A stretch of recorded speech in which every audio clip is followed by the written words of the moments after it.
Well, good morning, and can I welcome everyone to this, the 32nd meeting of the Public Audit Committee in 2025. Agenda item 1 is for members of the committee to consider whether to take agenda items 4, 5, 6, 7 and 8 this morning in private. Is the committee agreed? We are agreed, thank you. And agenda item 2 is consideration of the Auditor General for Scotland's report on fiscal sustainability and taxes. So I'm very pleased to welcome to the Public Audit Committee this morning the Auditor General, Stephen Boyle. Good morning. And alongside the Auditor General today, we've got Richard Robinson, who is a Senior Manager at Audit Scotland, and Thomas Charman, who's a Senior Auditor at Audit Scotland. We've got quite a number of questions to put to you this morning on the report, Auditor General, but before we get to those questions, I'd like to invite you to make an opening statement.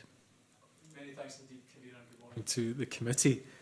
As you mentioned, Convener, I'm bringing to the committee my audit report on fiscal sustainability and taxes. And the report examines the Scottish Government's use of devolved tax powers and the extent to which they are supporting fiscal sustainability.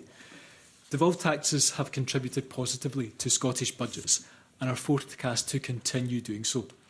But their contribution is constrained by a relatively weaker Scottish tax base compared to the rest of the UK, because of factors such as slower earnings and employment growth. In the 2025-26 financial year, the Scottish Government expects to raise up to £1.7 billion from its Scottish income tax policy choices, but the overall benefit to the Scottish budget is projected to be much less, at £616 million. Our audit found that the Scottish Government has not been transparent enough about this difference, why it arises, and to what extent it can actually be addressed by its tax and economic strategies. The Scottish Government faces a growing fiscal challenge, with the gap between its resource funding and spending plans forecast to rise from £1 billion in 26-27 to £2.6 billion by 29-30. Tax and economic growth are key pillars of the Scottish Government's medium-term financial strategy. But we also found that it's not been clear enough about the role tax is expected to play over the medium term, with the current strategy largely focused on controlling public spending. The Scottish Government's financial plans do not sufficiently address the fiscal risks arising from devolved taxes and how it plans to manage these. The tax policy commitments by the Scottish Government mean that improving economic performance is crucial to further growth in tax revenues. The Fiscal Sustainability Delivery Plan draws on actions within the National Strategy for Economic Transformation, but the alignment of these two strategies needs to be improved. This is an important time, clearly, for the Scottish Government in its fiscal calendar, ahead of next month's 2026-27 Scottish budget. Clear and consistent communication is key to supporting public and parliamentary understanding and parliamentary scrutiny of budget choices and fiscal plans. And my report includes recommendations to the Scottish Government to support transparency. Convener, as ever, Richard, Thomas, myself will do our utmost to answer the committee's questions this morning. Thank you. Thank you very much indeed for that introduction. And I'm going to go straight away to the Deputy Convener, who's going to kick off the questioning. Jamie. Thank you, Convener. Good morning, Auditor General and guests. Auditor General, this report highlights the perilous state of Scotland's finances in relation to devolved taxes. In your opening statement, you stated that the Scottish Government is not being transparent and clear enough for the public about its situation with regards to additional taxes that are paid in Scotland relative to the net benefit to the Scottish Government. Indeed, you say that the contribution that devolved taxes or additional taxes paid by Scots is constrained. Why is that the case, do you think? Yeah, good morning, Deputy Convener. There's a couple of points in your question. I'll look to address both of those. But I think the first point is one of, I think it's of transparency. So we note in the report that, if I've got the right figures actually, that in terms of the benefit that income tax will make to, will be derived £1.7 billion. but that the benefit accruing to the Scottish budget will be a lot less. And there's a general phrase attributed to the performance of the tax base that brings us into something of how the fiscal framework operates between the two governments, one of being that there's no detriment to either side. And I'll bring colleagues in to kind of elaborate this in a bit of detail. There might be some technical language that we use this morning, but I think it's probably quite helpful to get into that. But the transparency point matters. We found that in the budget documents, whilst it's clear what the anticipated benefit, anticipated tax revenues will be, it's much harder to see what the assumed benefit will be to the budget. These two figures, for example, aren't presented side by side. Instead, what you have is one figure in the front of the documentation, but then what it means for the budget in one of the annexes to the papers. And we think that's something that could and should be addressed more clearly in the presentation. In terms of why does this arise, I think you'll see in our report, Deputy Convener, we talk about complexity. Some places we say this is highly complex about the impact of really the labour market in Scotland relative to the rest of the UK, the distribution of different types of jobs, highly paid jobs, and where they sit in London in the southeast of England relative to the spread of such roles in Scotland. And I know the committee is familiar with, but I think some of this was set out, I think, both in oral and then written evidence that the committee took from the Director General for Scottish Exchequer from the Scottish Government earlier this year in response to the evidence that you took from ourselves in the National Audit Office on tax arrangements. It really brings us to one of the recommendations that we make in the report, and I touched on in my opening remarks, is that if devolved taxes are to play such an important role in fiscal sustainability, there needs to be a clearer understanding of the impact of the levers of economic choices and more transparency around the expected benefit from those. Whether this complexity can be addressed will be a key factor in shaping fiscal revenues in the years to come. If you're content, I'm keen maybe first of all just to bring Richard in just to elaborate briefly if that's helpful. Okay. Thank you. Thank you very much, Auditor General. So at paragraph 39 we set out that the prominence, for want of a better word, or the presentation alongside each other of the total up to 1.7 billion figure alongside what it's anticipated to do to the Scottish budget in terms of additional spending power would be a way of helping with the clarity around the difference between those two figures. On the reasons we talk on page 18 in particular around what is called the tax-based performance gap. Effectively, each year, to reflect the tax that has been foregone to the UK government budget, there'll be a block grant adjustment made. That block grant adjustment is based on the change in the UK taxation on a per capita basis. So effectively, to manage that, the like-for-like growth in Scotland would have to match it.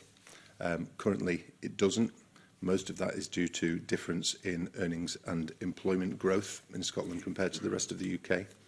Effectively, what that means is that some of the tax policy benefits are being used to offset that gap, with the remainder being available as additional spending for the Scottish budget.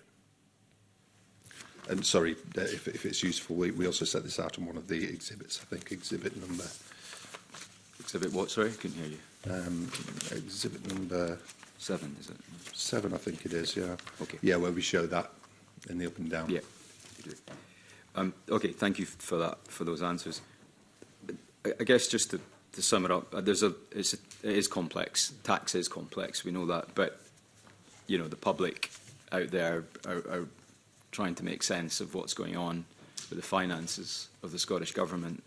And the key takeaway from the report seems to be that the Scottish Government may claim that tax decisions that they make are raising huge amounts of cash to the tune of £1.7 billion in a single year, over and above what people would normally pay if Scotland followed the rest of the UK the tax bands and rates. So that gives the impression that there's more money sloshing around the Scottish Treasury to spend in public services, for example. But the reality is, for every £1.70 raised, 61p is actually available to the government. So there's a huge disparity there between what people think the government is raising by people paying more tax, and people will have a view on that. But actually the reality is that they're not getting back what they're paying into the system. And it seems to be that your report highlights some worrying reasons for that people in Scotland have weaker earnings, that we have lower economic growth, that there's actually behavioural changes in response to increased taxes, and of course that some sectors are, well, as we know this week, are dying before our eyes, such as the oil and gas sector in the North East. And all of that's having an effect on the Scottish economy. What does the Scottish Government need to do to restore public trust and confidence in the statistics that it's using? So, a few things actually before I kind of signpost the committee to the recommendations in the report. Just to, if I may, just addressing your question first of all, Deputy Convener. There is some uncertainty. Inevitably, there's uncertainty when you're dealing with forecasts. And I know, again, the committee will be familiar through its scrutiny of Scottish income tax reports, is that there are a number of time differences that can take, sometimes 2.5 years before there is certainty following the forecasts. So because of the nature of the tax system, especially the self-assessment component of it, there are time lags before there's real clear data. But the forecasts matter. So the move from £1.7 billion through to an anticipated benefit of first of now £616 million, but even that number changed. So that was initially £830 million, and then another complicating factor is that it's not just one set of forecasts that are shaping the Scottish Government's results from the Scottish Fiscal Commission. They're also influenced by the work of the Office for Budget Responsibility, and how those two forecasts, as we touch on in aspects of the report, we can come back to if it's helpful, about how that also shapes it. Behavioural change is another real complexity. There's no doubt about that too, about the decisions that individual people make, informed by a range of factors. Scottish Fiscal Commission and others have done modelling on this, but we think that the better the understanding of the impact of tax and economic levers feels like the key route through to giving improved clarity. The fact that only 50% of people say that they understand how the tax system operates, and that's the Scottish Government's own survey analysis. That's different from around 40% in other parts of the UK. Because there are gaps to be addressed. But the most important one, I think, is on the point that you're touching on, that the tax-based performance is the kind of the phrase that really captures the difference between those two numbers of tax benefit rather than what actually comes through to the Scottish budget. And that analysis through the National Strategy for Economic Transformation, the tax strategy, fiscal sustainability delivery plans, how all these plans are aligning so that the clear economic changes that are intended, a better understanding of what difference those will make to the tax benefits that eventually accrue. And I think, as I've just described, those effectively are the recommendations that we are making in today's report. I think you're right. I think if people would understand that for every pound raised, that not exactly a pound of that will go full circle and come back to the Scottish Government. I think there's an element of acceptance that is a complex settlement agreement, and our financial relationship between the UK Government and the Scottish Government is complicated, and that calculation isn't always obvious to the public, as you've alluded to. But I think what people might be surprised about is how little of it comes back. I mean, the statistic you mentioned in your opening statement was around 30% of that extra money that they pay. So you're talking about people that go out to work and pay their taxes and assume that the most of that will come full circle and go back to the government that's taxing them in the first place, because these are devolved decisions. it's so little of it actually comes back to the government. I think is the point that people will be surprised about and will want to understand and know why so little of that extra money that I'm giving to you, government, is actually being available to you to spend to make public services around, because that may affect people's choices. It may affect their ability to have faith in paying more tax, if you like. So I think it's a key point, actually, that, you know, that the statistics suggest that 50% of people don't understand this. Is a significant gap that needs to be bridged. That people have a better understanding of how tax operates, how its connection to public spending, and of course, not in an abstract way, but what that means for the delivery of public services. And this is bound up in existing arrangements. So, you know, we have a fiscal framework between the two governments, agreed as in the second iteration of that in 2023. The next one not formally due for renewal until 2028, although that is subject to agreement between both governments as to whether that timeline remains or is amended. But the ability for people to understand, for people to scrutinise, for Parliament to scrutinise, there are small things that could be done better. The point, and I won't labour the point, that in the budget documentation, for that to more clearly set out side by side, I think would be a helpful start. But I think there is work to be done in terms of the economic strategies and the tax strategies to more clearly map out which of the economic interventions will have the biggest difference, or what are the expected differences to be made from those economic interventions to the resultant tax take. The complexity is there. There's no doubt that there will always be a complexity around tax affairs and economic interventions and what that means for public spending. But because of, I think, the nature of how industries and jobs are distributed across the UK, relative to how the fiscal framework operates, we think there's a gap that could be filled, or more of it could be filled than is currently being done so. Sorry, Richard, do you want to come in? Yes, please. Thank you. So I think it's clear if we look at Exhibit 2 in terms of the outturn figures and the difference it makes to the budget, that you can see a marked change once it gets to 23-24 in terms of the net contribution the taxes will make to a budget. Some of that is due to more recent divergences in Scottish income tax. And we can also see, and we project in Exhibit 9 later on in the report, that it's expected to make a positive contribution to the Scottish budget over the medium term as well. So taxes are contributing towards an improved Scottish budget position. I think for this,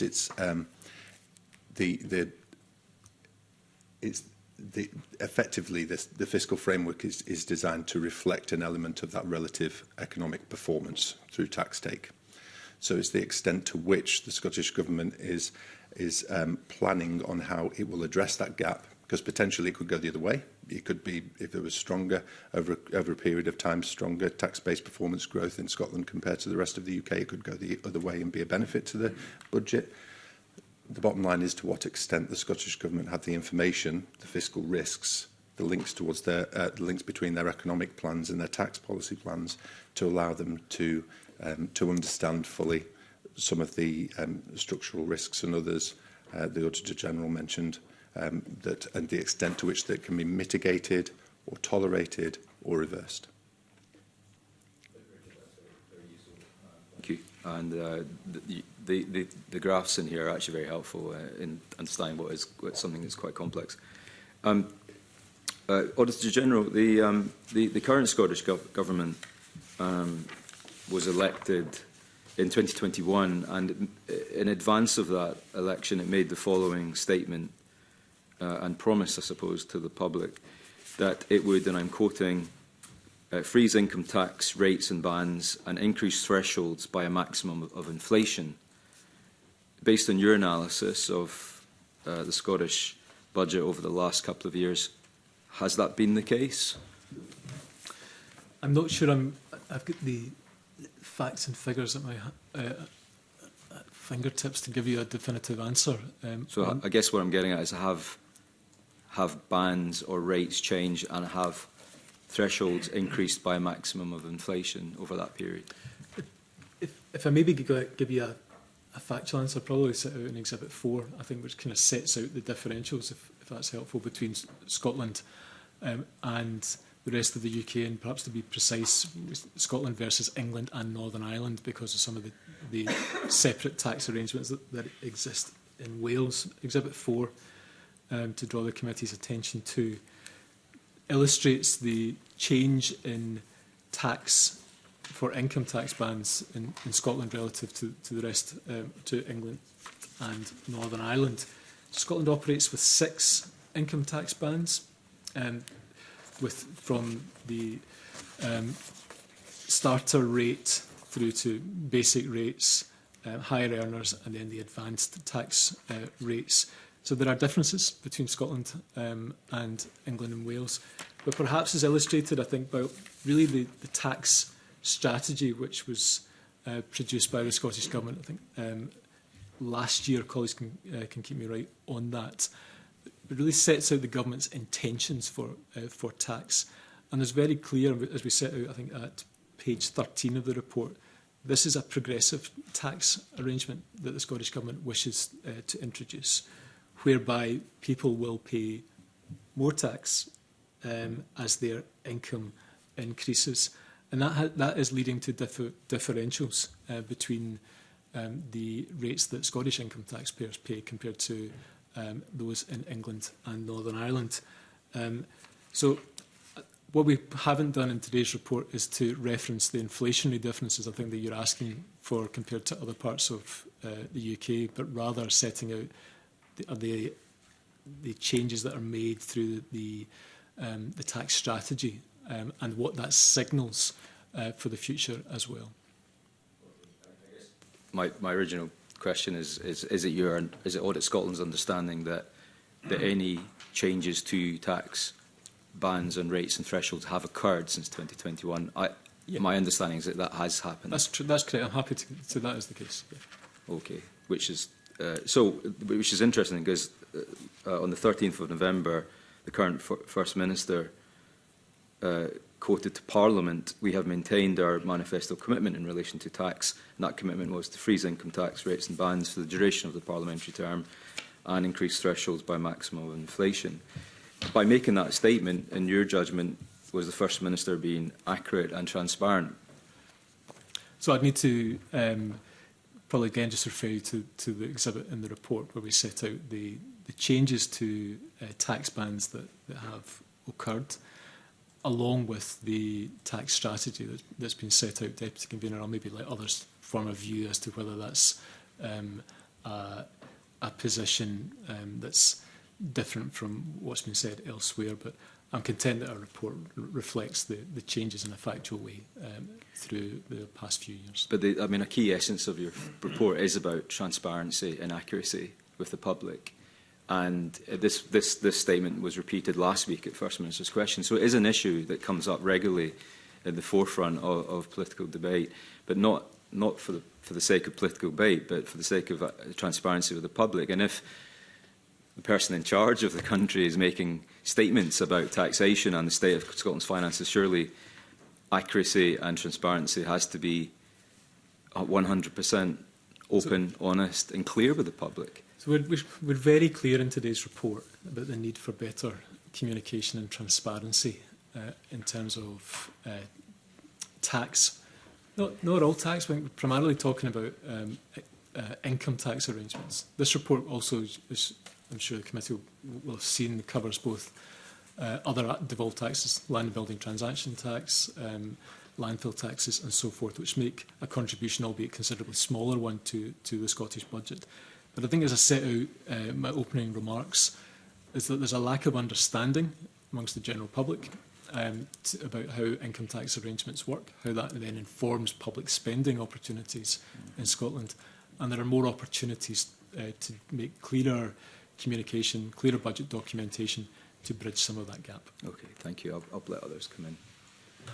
Okay, thank you very much. I mean, the key facts at the start of the report make the point you've just alluded to, Auditor General, which is that whilst there is a 1.6% contribution from the land and buildings transaction tax and a 0.1 contribution from the landfill tax, By far and away, what we're talking about this morning is income tax, isn't it? Which makes up almost a third of the Scottish budget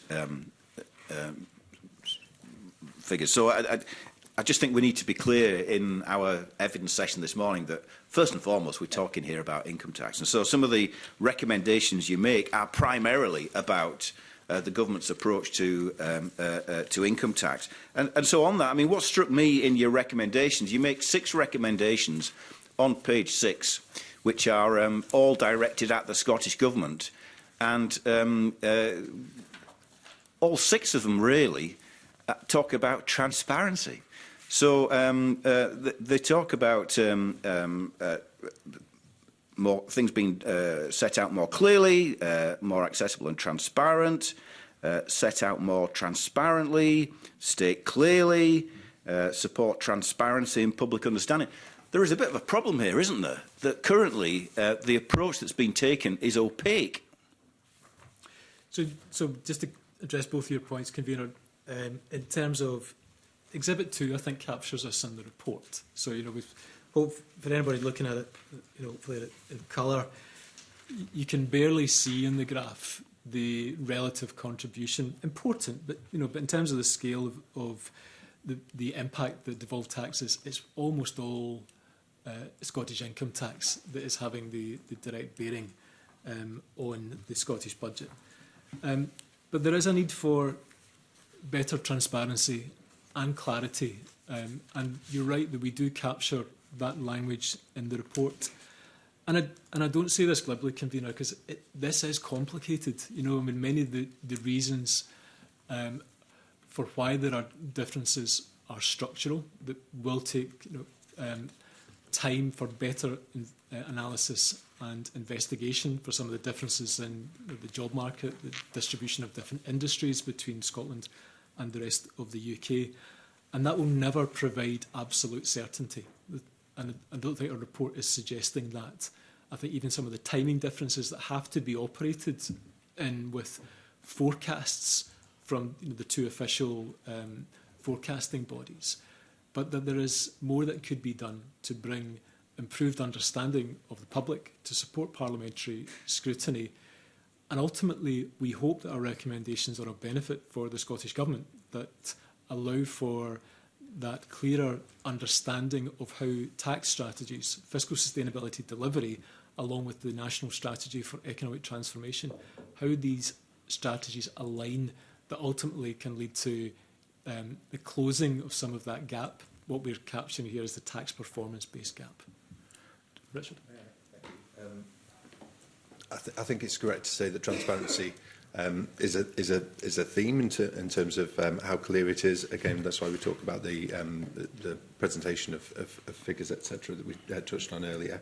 I do think there's a dynamic with the recommendations, which is about, and going back to the purpose of this audit, which is about the impact that tax has towards fiscal sustainability, is how is the Scottish Government maximising the impact that taxes have towards its fiscal sustainability.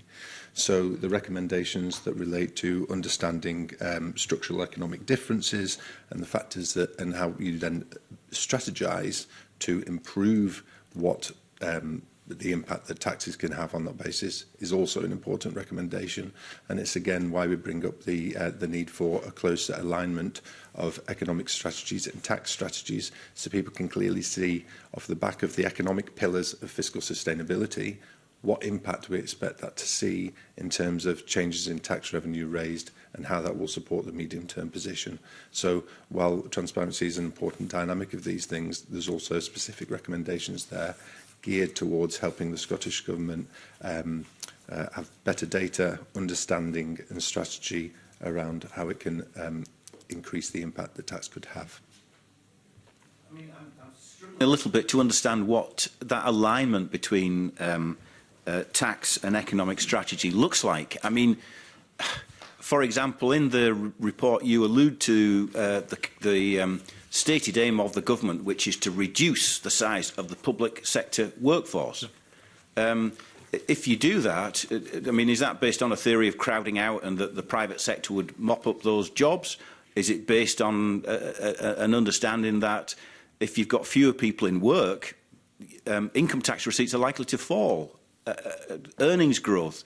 There's been some talk about the public sector pay settlements. We've got people from a college in the next session of evidence that we're taking this morning, and college pay rises have been cited as one of the reasons why the further education sector is struggling a bit financially. I mean, are you suggesting, are you recommending that as part of that economic strategy alignment with tax, that there is some straightforward analysis of what those decisions, what those public policy decisions mean for tax receipts?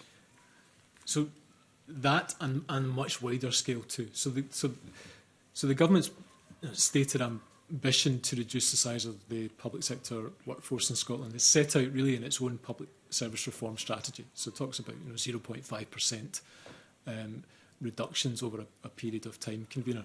But I think it's a wider picture that we're making in the need for alignment.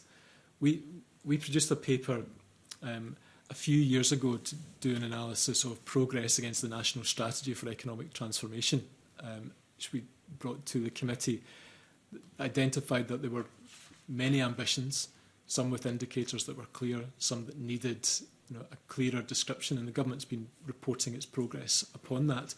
But we think there's a gap between what are the clear intended outcomes from the National Strategy for Economic Transformation and what that then means for tax receipts in due course. I don't think that's clearly stated enough. It's that particular alignment that we are referring to.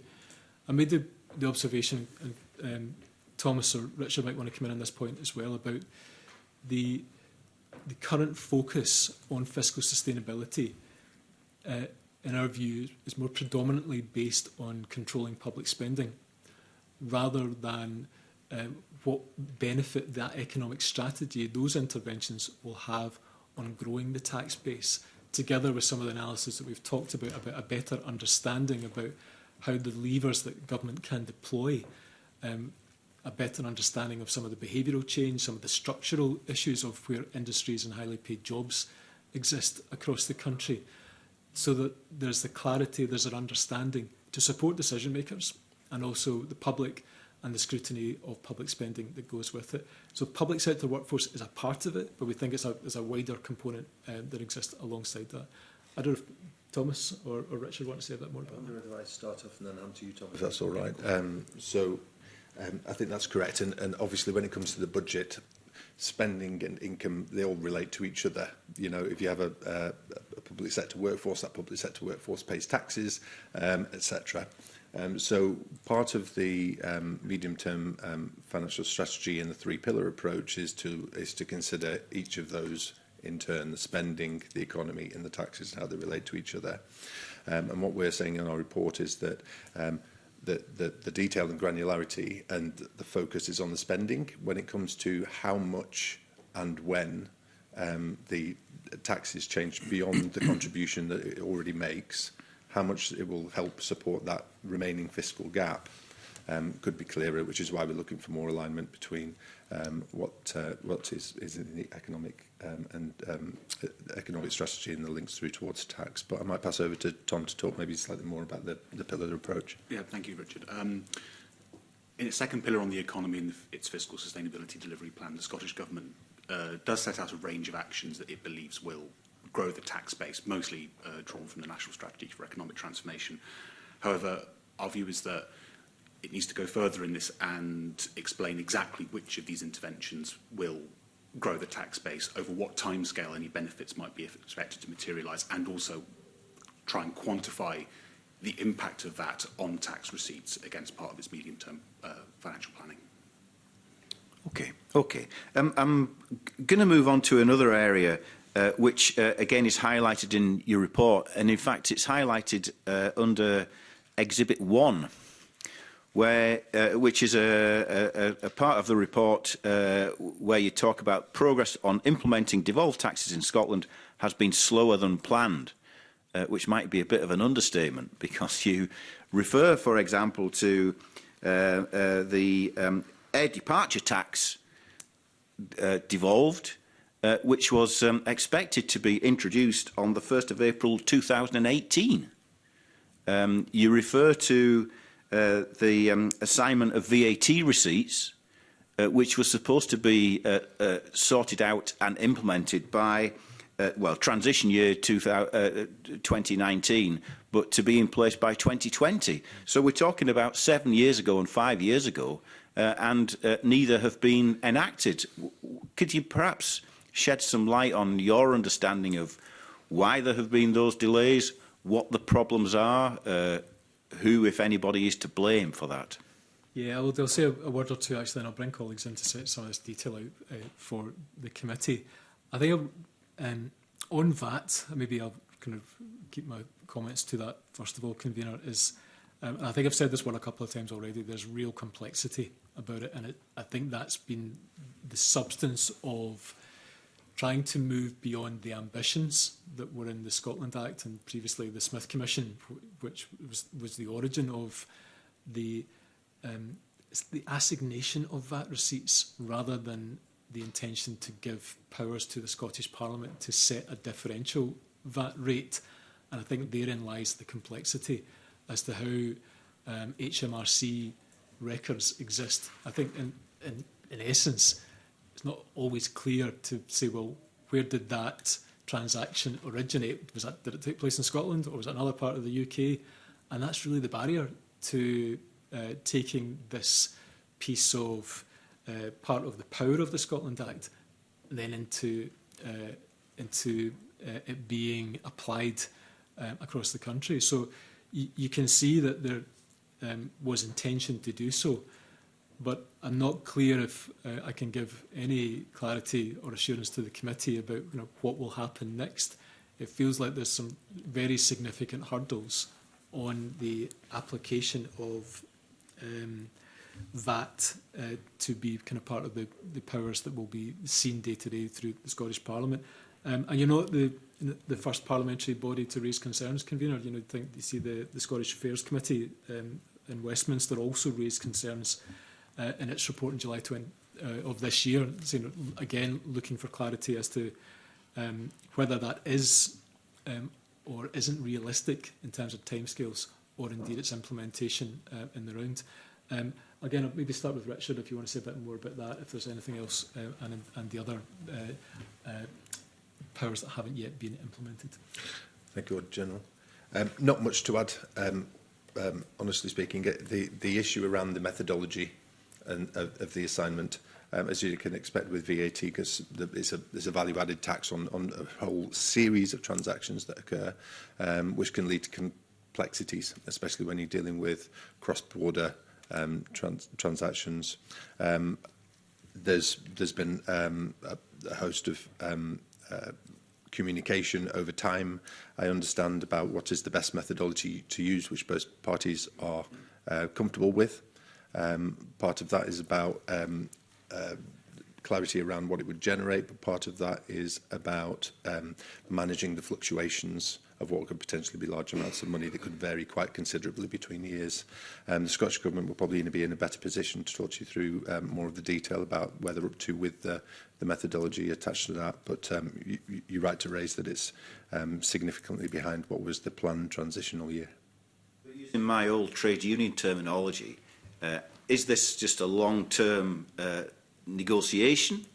Is there a dispute? At what level is the dispute? Is it at a ministerial level? Is it at an official level? What's the role of HMRC in the middle of this? Who obviously have a relationship both with the UK government and the Treasury and with the Scottish government, and have had for quite a number of years. So I think, as Richard said, I think it's probably one for the Scottish Government themselves to update the committee on kind of where discussions currently are. We're not cited in any revised timeline or understanding of implementation, how that's progressing, convener. I think what we take from the engagement that we've had is just that there are real complexity barriers that will need to be overcome, if they can be overcome, for this part of the Scotland Act to be implemented. But I think, as Richard said, it's probably for the Scottish Government to share with the committee if they see any indication that those can be set aside. And I'm going to bring Graham Simpson in, but before I do that, just one final question on this. So I mentioned at the start that landfill taxation brings in 0.1% of the Scottish Government budget. Scottish income tax brings in over 32%, almost a third. Where would VAT assignment sit in that range? Oh, actually, maybe I'm not sure. Richard, do you know that? I think that there are some provisional figures that SFC work out. I don't know whether you have any more detail on that, Tom. Is it around 5? I believe it would be the second largest revenue source behind Scottish income tax, but again, we don't have the exact figures in front of us at the moment. We can quickly come back to the committee in writing on that. That's fine. Appreciate that. Thank you. Graham Simpson, got some questions. Thanks, Convener. I just want to stick to the VAT or VAT question, if I can.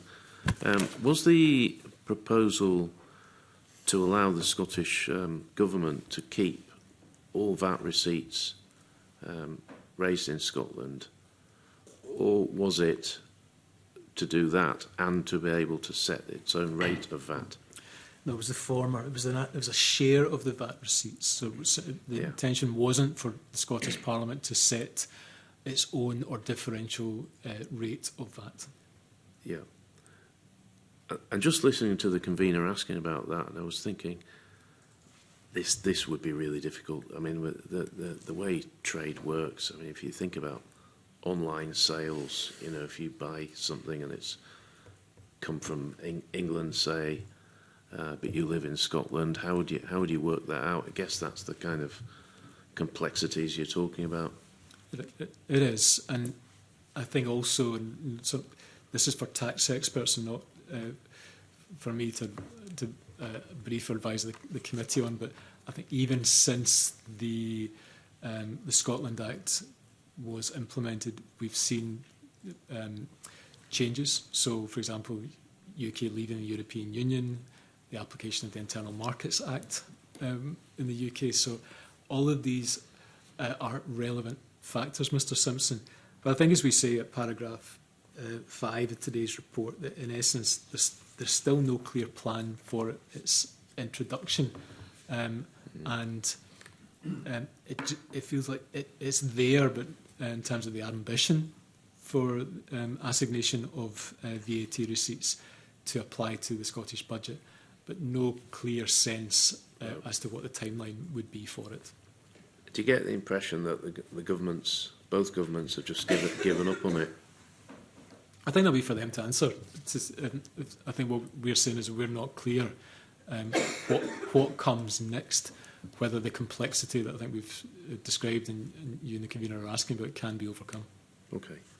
Can I go back to the key messages? And I think the key message is the first one, where you say that in 25-26, the Scottish Government expects to raise up to 1.7 billion from Scottish income tax through its policy choices, but the budget is only projected to benefit by 616 million. So there we have a gap of around about £1 billion. What happens to that money? So the first thing to be absolutely clear is that £1.7 billion is collected.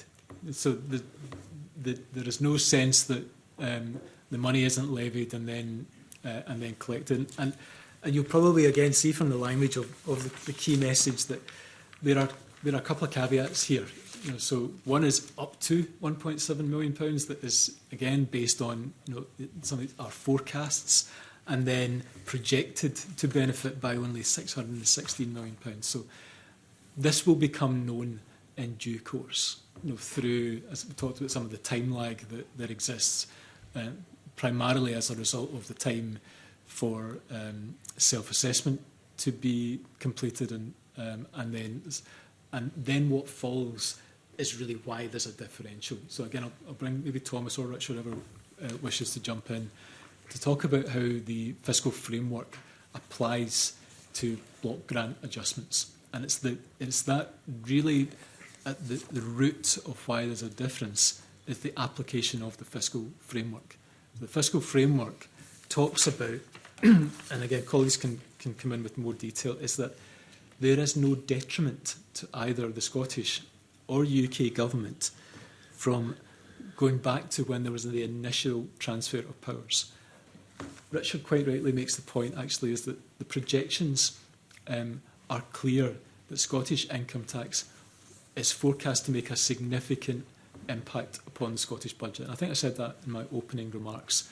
But because of the application of the framework and where jobs, differences in salary growth, employment numbers in different parts of the UK compared to Scotland is really at the root of the complexity, and it is complex, there's no doubt, about why these numbers exist. Our recommendation is that there needs to be a better understanding of that and why and how and if the Scottish Government's economic growth intentions will have a direct bearing on the tax take in due course.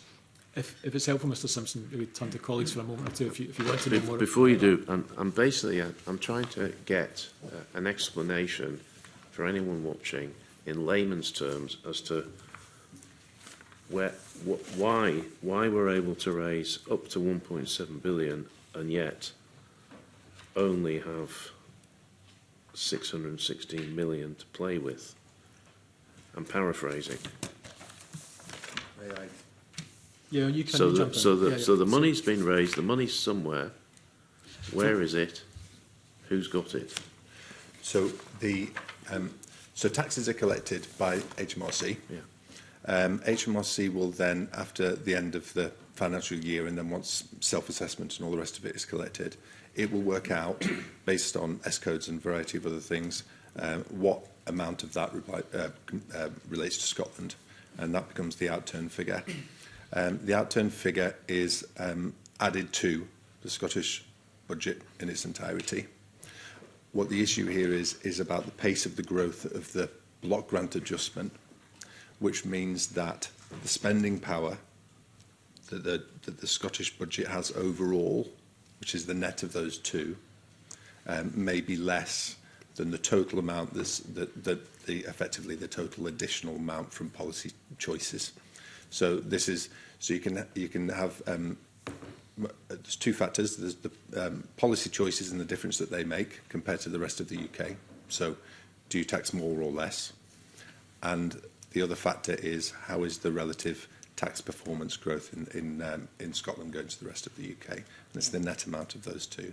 So effectively what's happening is that because there are slower earnings and employment growth in Scotland, the block grant adjustment is netting off more of that additional money that's raised through that 1.7 billion. So the amount that's left is less than that, currently about 616.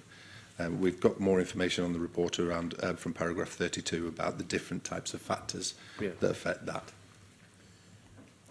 Yeah, in fact, I was just looking at paragraph 32. I mean, you do say that factors like weaker earnings and employment growth, behavioural responses from taxpayers, such as choosing to work fewer hours or exiting the workforce, differences in the sectoral makeup of the economy, such as the sensitivity of the oil and gas industry in Scotland, going through a really tough time at the moment, and a different distribution of incomes in Scotland compared to the rest of the UK. I would say these are the factors that influence how the system works in terms of the fiscal framework and block grant adjustments. That so really looking at what for the Scottish Government to think about what can be done to bridge the gap between what the impact that the projected block grant adjustment is having relative to the anticipated benefit that Scottish income tax will have on the budget. And I think we started to see some of that detail coming through in the letter that I referred to. Again, we set out some of in paragraph 35 of the report that the committee received from the former Director General for the Scottish Exchequer, setting out some of the behavioural change, some of the factors, structural changes.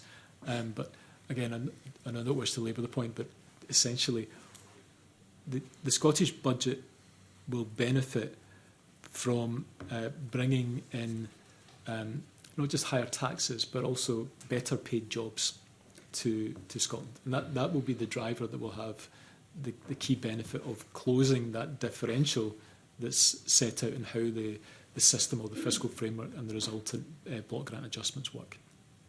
Yeah, we need to attract higher paid people, essentially. And there's real complexities in that, in terms of where jobs and industries are distributed around the UK, how the fiscal framework operates, that principle of no detriment. But that is the driver to making the difference. And we've spoken before about the different tax rates north of the border and south of the border, and how that affects people, and whether we actually have higher earners leaving because they don't want to pay as much tax. But we've talked about that before. I just want to ask about a couple of other areas. One is around this transparency question, because you say in between paragraph 36 and 37, the Scottish Government is not sufficiently transparent in explaining how taxes contribute to the Scottish budget. Now, I know you've spoken about this already, but I just want to know, what is it they're not being transparent about? And what do they need to do to please you, Auditor General? Well, certainly, to be transparent, to support scrutiny and public understanding. So I think there's a few things. One is the point about people are telling the Scottish Government through their own survey that they, only about half of the Scottish population actually understand how taxes work and the benefit that's accruing from that. So there feels like there's a real opportunity there to support public understanding, use of public services, their engagement in public processes. In terms of some of the documentation, parliamentary critique, I'll maybe turn to Thomas actually, because we looked at this as part of our work about some of the budget documentation, really, and how figures are presented, whether it's in the main body of the papers or annexes. And I think having the tax benefit together with what the performance gap figures assume to be, they're both in the papers, but they're not presented side by side. And that feels like a significant opportunity to support parliamentary understanding and public consumption of how tax and public spending operates. But I'll turn to Thomas first. Thank you, Auditor General. So again, as the Auditor General and Richard previously mentioned, again, when you go into the budget documents, there is a section on tax at the very beginning of it. When we have gone through budget documents, we find that, again, the Scottish Government tends to present the additional tax raise. So in this case, for 25-26, that would be 1.7 billion. But the net position, which is the amount that the Scottish budget benefits by as a result of tax devolution, is in the annexes at the back of the budget. And again, in the paper, we state that these two figures aren't presented side by side, and they also don't explain in the budget how they relate to each other. So again, why is that 1.7 billion different to this 616 million net tax figure? So again, this is the kind of transparency that we're calling for, again, to make these, to make the reasons behind these differences clearer. Okay. Could be, of course, because it's a little bit embarrassing for the Scottish Government, so maybe they wouldn't want to be as upfront as you'd like them to be. You don't have to comment on that.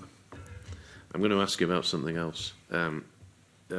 Land and building transactions tax, the Scottish equivalent of stamp duty. Is it, perhaps you can just help us here, do more people in Scotland pay LBTT than people who pay stamp duty in England? So I'll bring colleagues in some of the detail of that, but like income tax, there are different rates for property transaction taxes in Scotland compared to, again, to England and Northern Ireland, just to, again, to be precise about how what we're comparing to. So in Scotland, we have, I think perhaps without kind of reading it out, actually, Exhibit 6, I think, sets out the differentials between the rates. And there will be variables, so again, it will dictate just the number of property transactions. But there's a different, distinct arrangement in Scotland. How that translates into the revenue associated with that, and the number of transactions. Again, I don't know, Richard, if you want to kick off. Very briefly, Lord General, yes, in paragraphs 28 to 30, we speak a bit more about that. There are differences, both in terms of the point at which you pay it and then the rates that you pay over the time, as demonstrated in Exhibit 6. Also some differences around additional dwelling supplement and the rates for first-time buyers at the rate at which you to do it. A slight difference with the fully devolved tax, which is what LBTT is that the reconciliations can be applied quickly. So some of the gaps in time that we talked about for Scottish income tax before a reconciliation is then applied to a budget don't apply in the same way to LBTT, which probably means it's slightly easier for the for Revenue Scotland and the Scottish Government to manage that. So we'll have to follow this for the background noise. That's just my comment.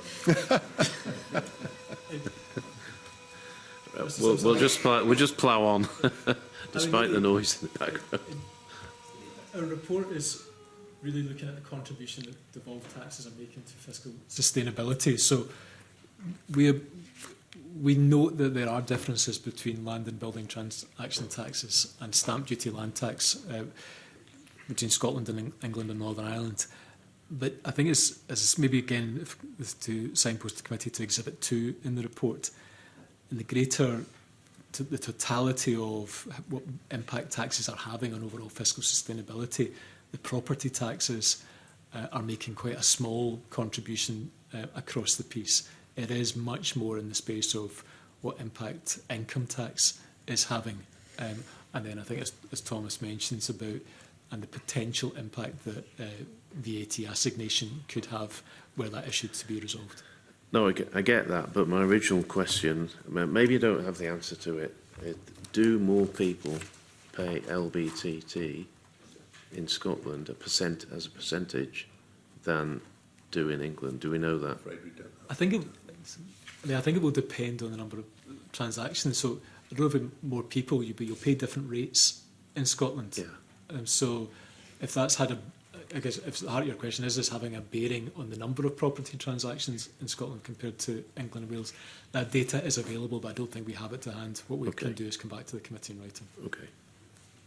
Thank you. Okay, thank you very much indeed. I'm now going to turn to Colin Beattie, who's got some questions for you. Colin. Thank you, Convener.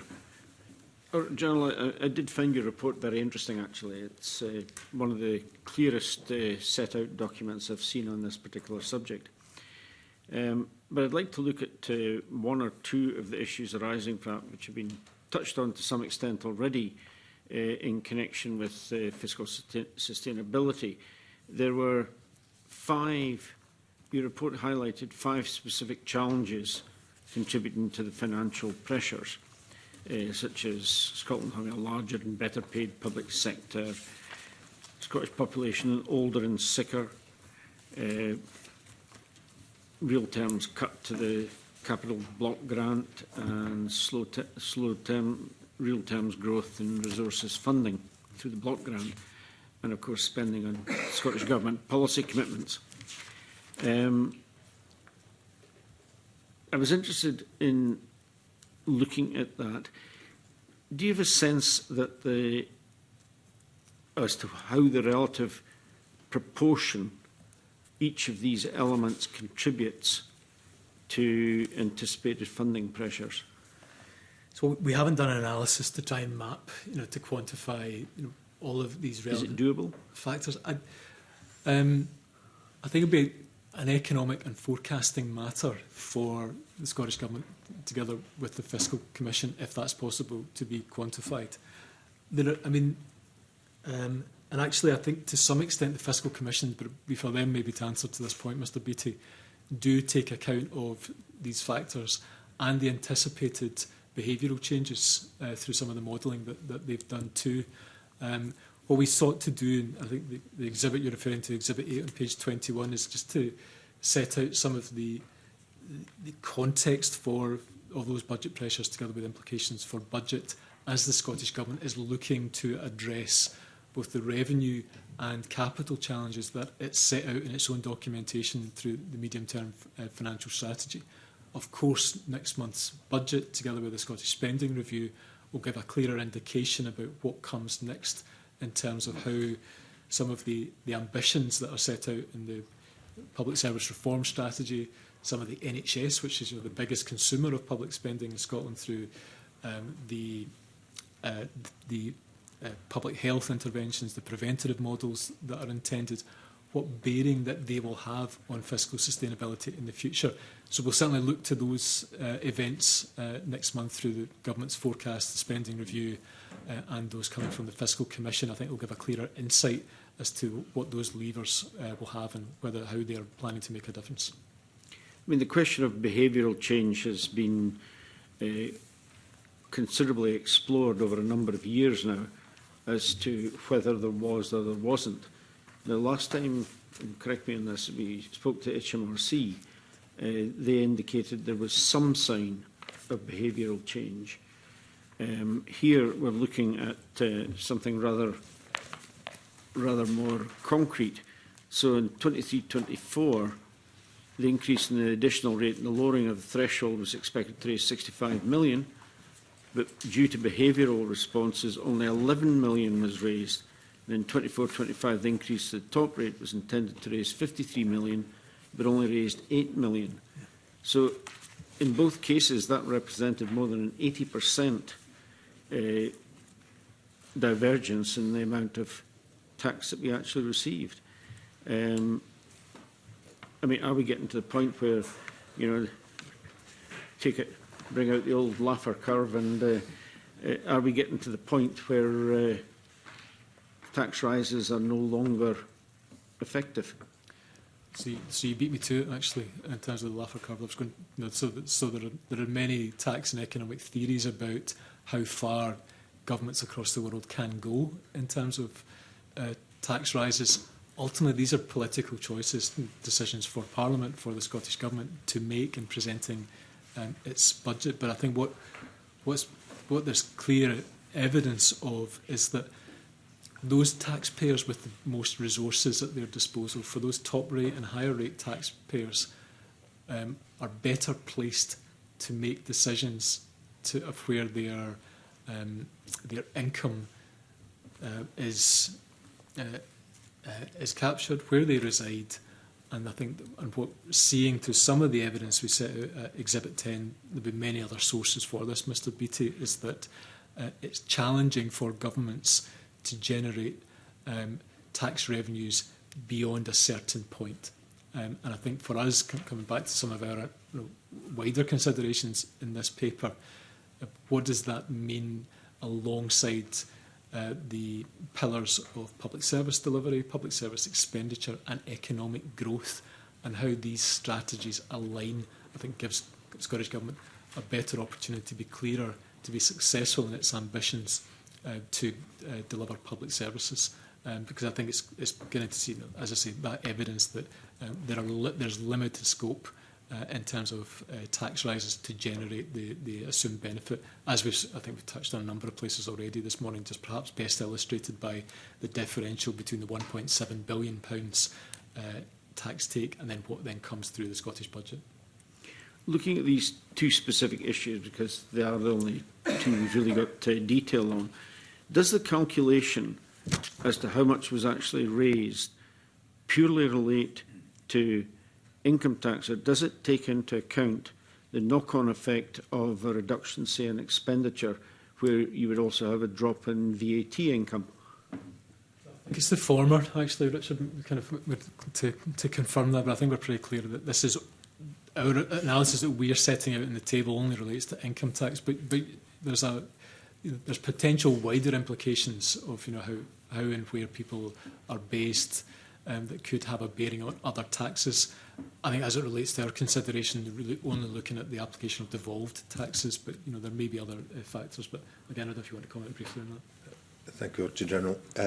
Yes, briefly. I mean, so what is shown in Exhibit 10 is the modelling from the Scottish Fiscal Commission. So that means that they're effectively projections, they're forecasts of what the impact could be. So part of the issue with any element of behavioural change is that these are the assumptions and forecasts about what's going to happen, and then there's the exercise of, once the actual figures are in, how do they relate back to that. So what the committee will be aware of, not just from this report but from the annual Scottish Income Tax Additional Assurance work and with the NAO, is that there's a backward-looking dimension which HMRC do with the Scottish Government to say, what are we seeing in terms of changes to cross-border migration or whatever that may be. Now, one of the issues is, again, that time lag. So at the moment, the latest information that you're looking at is at 23-24. Some of the more notable tax policy differences were coming in around there and then the year after, which means that there may be a time lag until we know exactly what the impact has been in terms of behavioural change. So because it's such an important area, this is one, and we know that some work is ongoing, but one of the issues we're raising in the report is the need to continue that, grow that, and to get the best information they can about what the behavioural impact of taxes could be. And as the Auditor General has pointed out, that may differ from decision to decision, and based on a number of things regarding whether that's demographics, sectors, whether they're high earners or not, and so on. In past sessions of this committee, we've discussed the impact of cross-border migration. But I understand, and I don't know if this is still the case, that we can sort of count the number of bodies coming across, but we can't really work out what the revenue from that is versus people going the other way. So we don't really have a net figure on that. Is that still the case? I think I'd probably need to refer back to the correspondence in the official report that the committee, when you took evidence from Scottish Government and HMRC on those factors. I think I broadly agree. I think the point that you made earlier about HMRC's contribution, again, I'm happy to correct this, was that there wasn't a lot of evidence to support either compliance risks or significant behavioural change as a result of Scottish income tax differentials from elsewhere in the UK, but that they were increasing their compliance activity. So again, I think I would need to either refer back to the records and the evidence that the committee took, or I suspect that it's likely to be a fluid situation. There is one for Scottish Government and HMRC to better advise the committee on. And I guess if we're looking to the future, if you decide to tax people's assets, that will reduce the income from those assets, and so income tax will go down. Would be logical. So it's as if you're blocking yourself into a canyon here. I think the point you make illustrates the complexity of it, that taxes are interconnected. So whether it's income tax, VAT, property taxes, the Scottish Government's tax strategy sets out its intention and recognising the interconnection and complexity of that. I think together with how those strategies align with the economic strategies is what we sought to look at most closely in today's report, together with the recommendations for clarity, as Thomas mentions, about some of the detail of the next steps and the implications of that alignment will help support a better understanding and bridging some of that gap. Scotland's not the first country to be wrestling with its taxation and how to raise sufficient revenue to do what it needs to do. Are there other countries that have handled this better? Other countries that have had a better outcome than we have? I think for others to answer that, it's not something we didn't look to do an international comparison of taxes, whether reserved or devolved, as part of this audit. But you're right, there are many examples of where different jurisdictions, whether national or subnational, have taken different tax choices. Some of those bring opportunities and risk, and maybe that's a route for, quite sure, for Scottish Government officials and ministers to consider, is there opportunities to learn from other jurisdictions, but it wasn't a feature of this audit. Thank you. Thank you, Convener. Okay, thank you. We've now got a final set of questions from Joe Fitzpatrick. Joe, over to you. Thanks very much. I wanted to follow on from some of the questions that that Colin had, and he's maybe covered some of the areas I would have liked to go into, so that'll save me a bit of time. Obviously, your report includes a lot of tables which are very clearly labelled as modelling. Often those tables are then taken for fact, as if by others, and that's not the case. You know, Exhibit 10 that you mentioned is very clearly labelled modelling impact of behavioural change. But we can look at some of the facts. So just yesterday or today, we've got the figures for population increase in Scotland last year. So population last year went up in Scotland to 5.55 million, the highest ever. Most of that migration coming from the rest of the UK. So we're now seeing that actually, when folk look at the whole basket of changes in terms of taxation and other life changes, the behavioural changes, that on balance, people are choosing to move to Scotland. And you know, that's what's there, but that's not reflected in the modelling that we're seeing from others, and that's fine, because I guess sometimes you have to take there has to be a cautious approach taken. When would we see those figures coming through into actual, you know, what is that actually meant for more people living in Scotland, more people working in Scotland? We have a higher employment rate than the rest of the UK. I guess while you're answering that, we've got this challenge that London and the South East are different from everywhere else and effectively overheated. And so when we're comparing the rest of the UK, we're actually really comparing this overheated part of the rest of the UK. Yeah, good morning. So I think hopefully we've been clear in the report that there's a combination of actual results and forecasts. There are time lags that exist, and the committee and yourself have seen this over a number of years, but particularly evidence that you've taken from the Scottish Government and HMRC that budgets rely heavily on forecasts, and then what then comes in due course through the block grant adjustments and the associated reconciliations can swing, you know, significantly. So we've seen in recent times large positive reconciliations and very significant negative reconciliations, which we touch on in the report. All of that is bound by the fiscal framework between the two governments. And of course, there are other changes that you mentioned. I think I touched on earlier about Scotland has set out different approaches. Ultimately, what devolution was about, so that it could make different policy spending decisions and different tax decisions too. Clearly, the Scottish Government has set out through its tax strategy the plans for a progressive tax regime, and that's then reflected in the different bands too. The point, maybe just lastly to address the point about some of the structural employment and earnings differences across the UK, so London and the South East. And again, I think back to the former Director General's letter, I think even in her evidence talked about how, while the financial services industries are both well represented and strong contributors to economic and tax revenues, both in Scotland and Edinburgh especially, and then the equivalent in London and South East, the salaries that are earned in London and the South East are significantly higher, even within the same industries. So our report said, well, if and how that could be overcome is part of the analysis that needs to be taken forward. But we do absolutely understand the essence of the point you make. Really, and I don't wish to repeat it, Mr Fitzpatrick, but there is complexity, and forecast will always be a feature of how many of these arrangements work. Yeah, no, that's really, and I think you are really clear in your report as to where things are modelled and not. So I think that's helpful, but I felt I needed to put it on the record.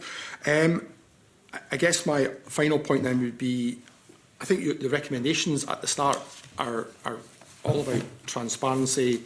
Have you had any response from the government to that? So in all of our reports, we go through fact-checking with public bodies on the recommendations.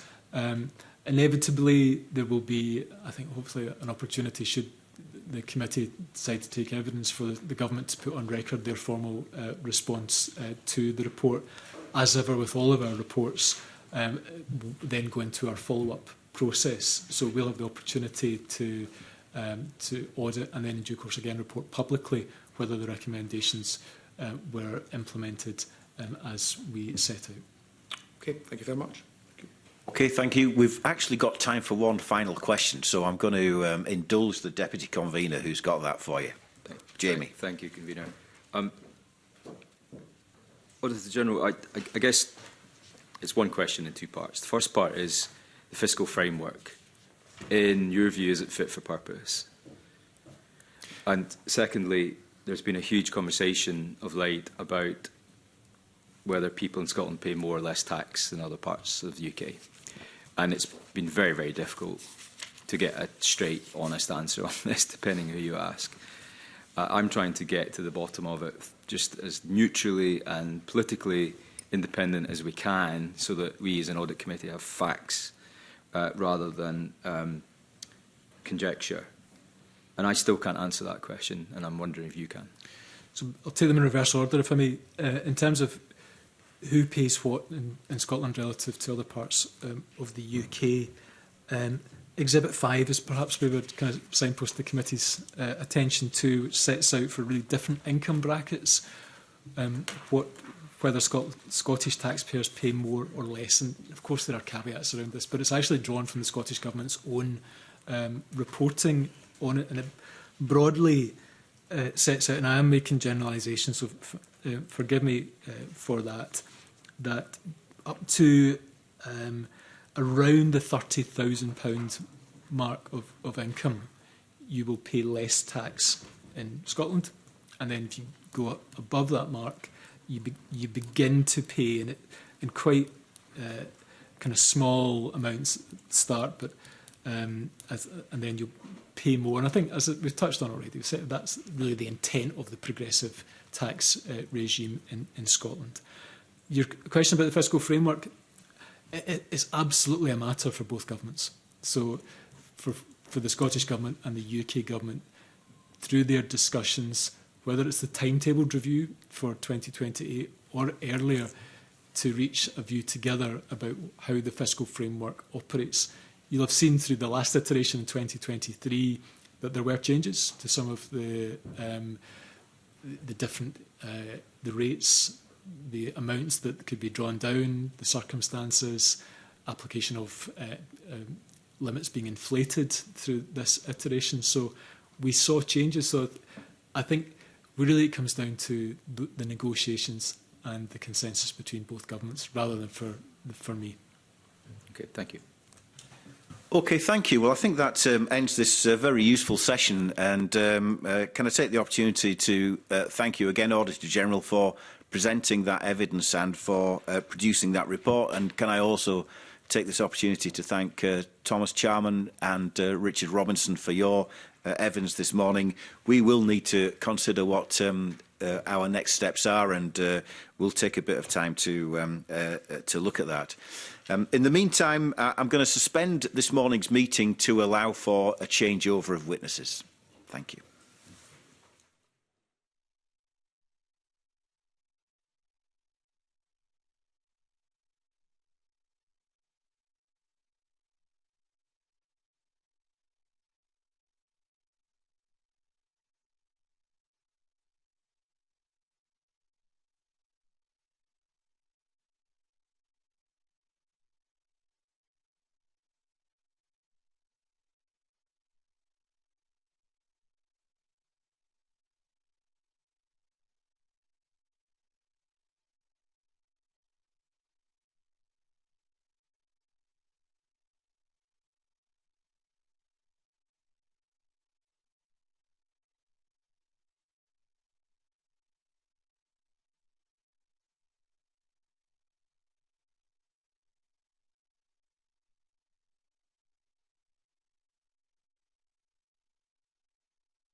Well, can I welcome people back to this morning's Public Audit Committee. Our agenda item 3 is further consideration of the 2023-24 audit of UHI Perth College. And I'm very pleased to welcome our 3 witnesses this morning. First of all, Dr. Margaret Cook, who's the former Principal and Chief Executive of the College. Alongside Dr. Cook is Graham Watson, who is the former Chair of the College Board, and Ian Wishart, who is the former Vice Principal Operations. I think you were all in post at the time of this financial year that the audit was conducted in. So we've got a number of questions to put to you, but I want to give you the opportunity, before we get to those questions, to ask if you want to make any opening remarks. Dr. Cook, first of all, with you. Thank you very much. Thank you, Convener, for allowing me to do that. It's just really, I think, for us, a very important point to make.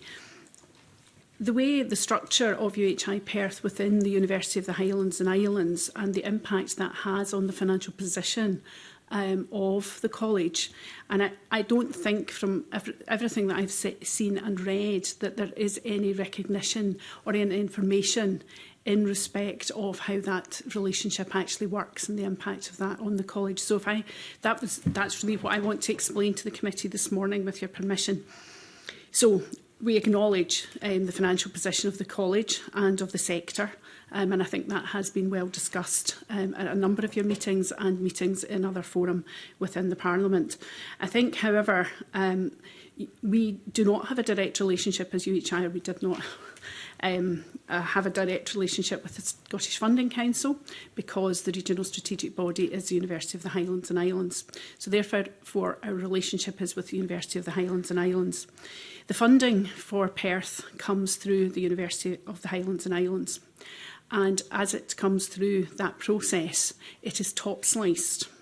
So the college receives, for its higher education students, 65% of the income, and 35% of that is top sliced by the university.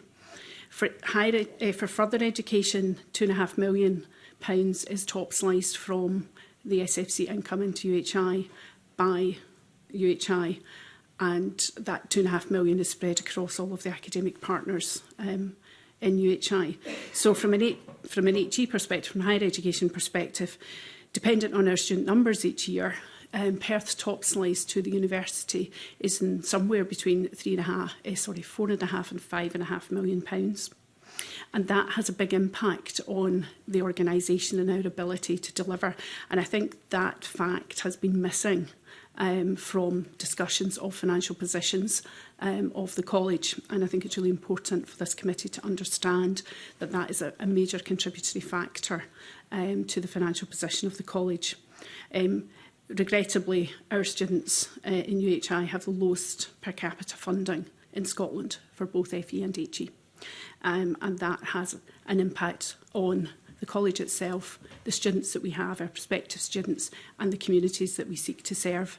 And I feel very strongly that that is a really important piece of information for this committee to have in its consideration of how we have dealt with the financial issues that we face. Thank you, Chair.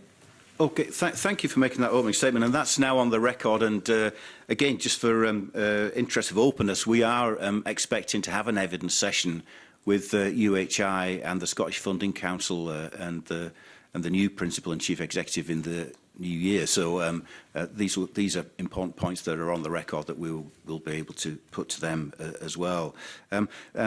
Before I turn to Mr Watson to see if he wants to add anything to that, can I ask you, Dr Cook, do you accept the findings of the Audit Scotland Section 22 report?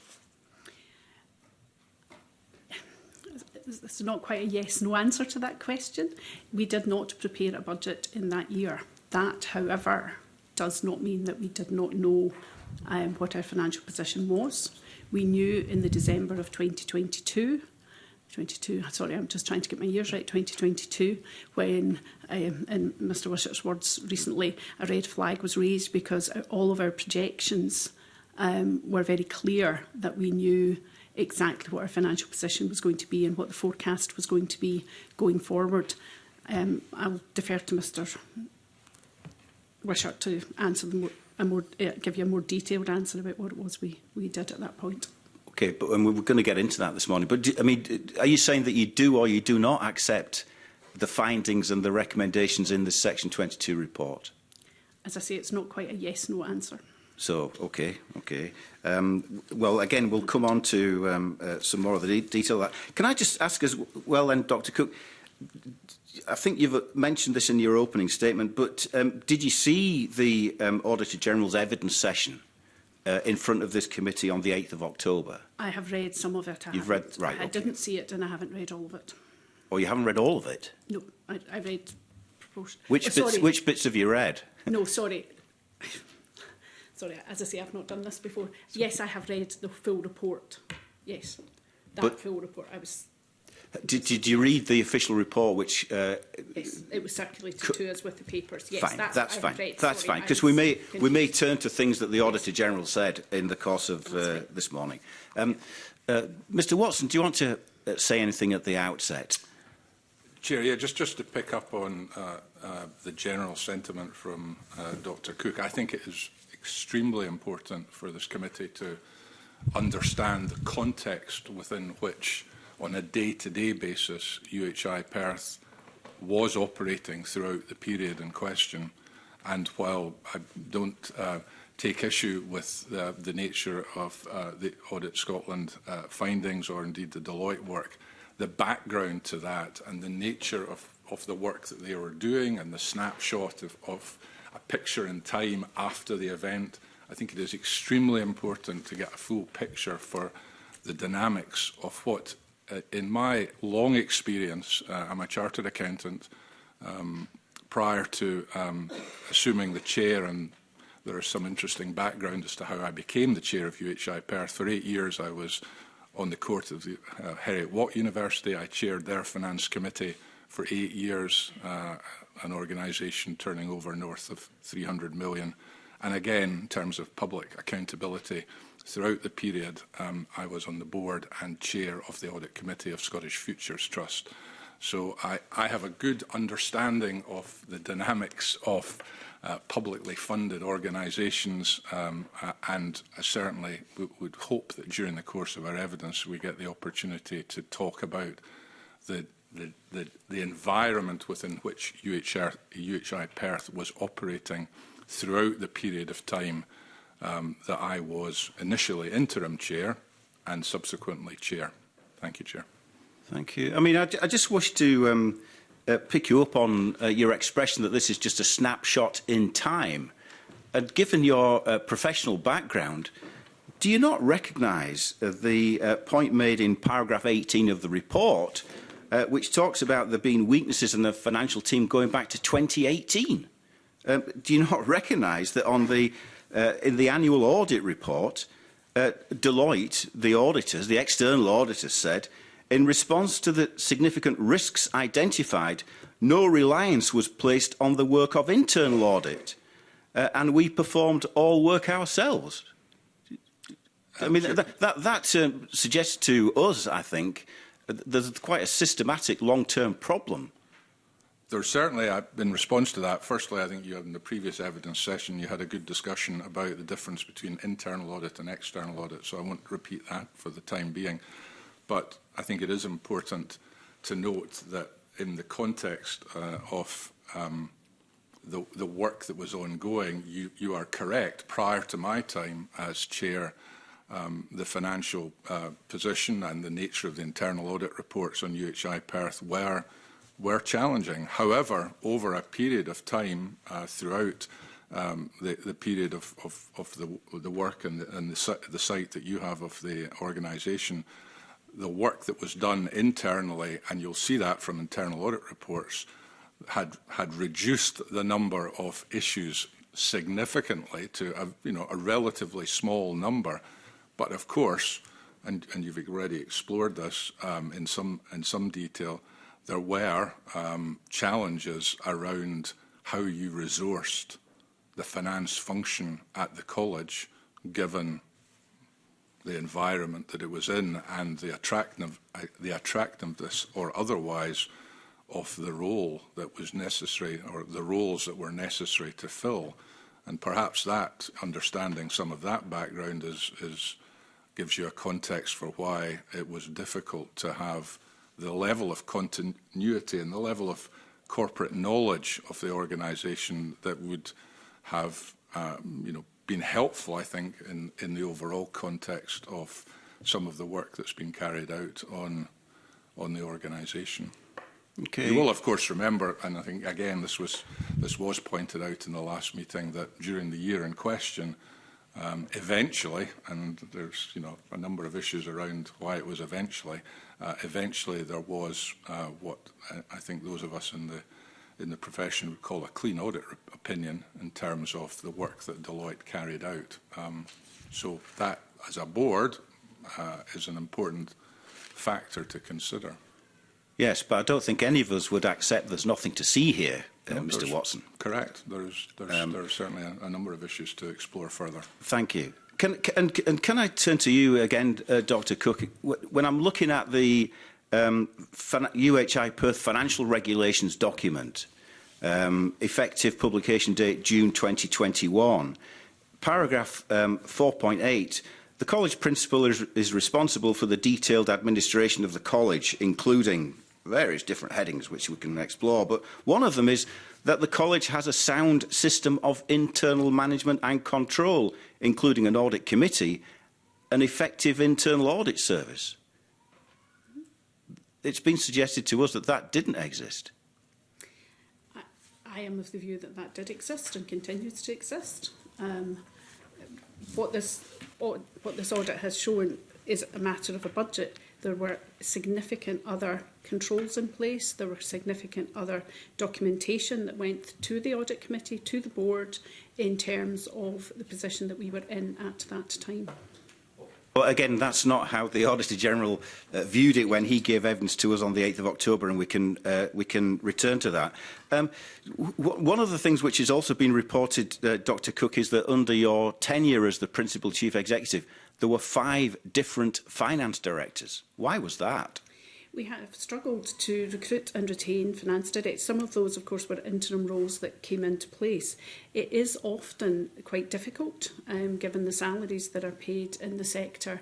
The geographical location of Perth allows people to travel widely in Scotland to others, and it is quite difficult to recruit and retain finance staff, not just our finance director.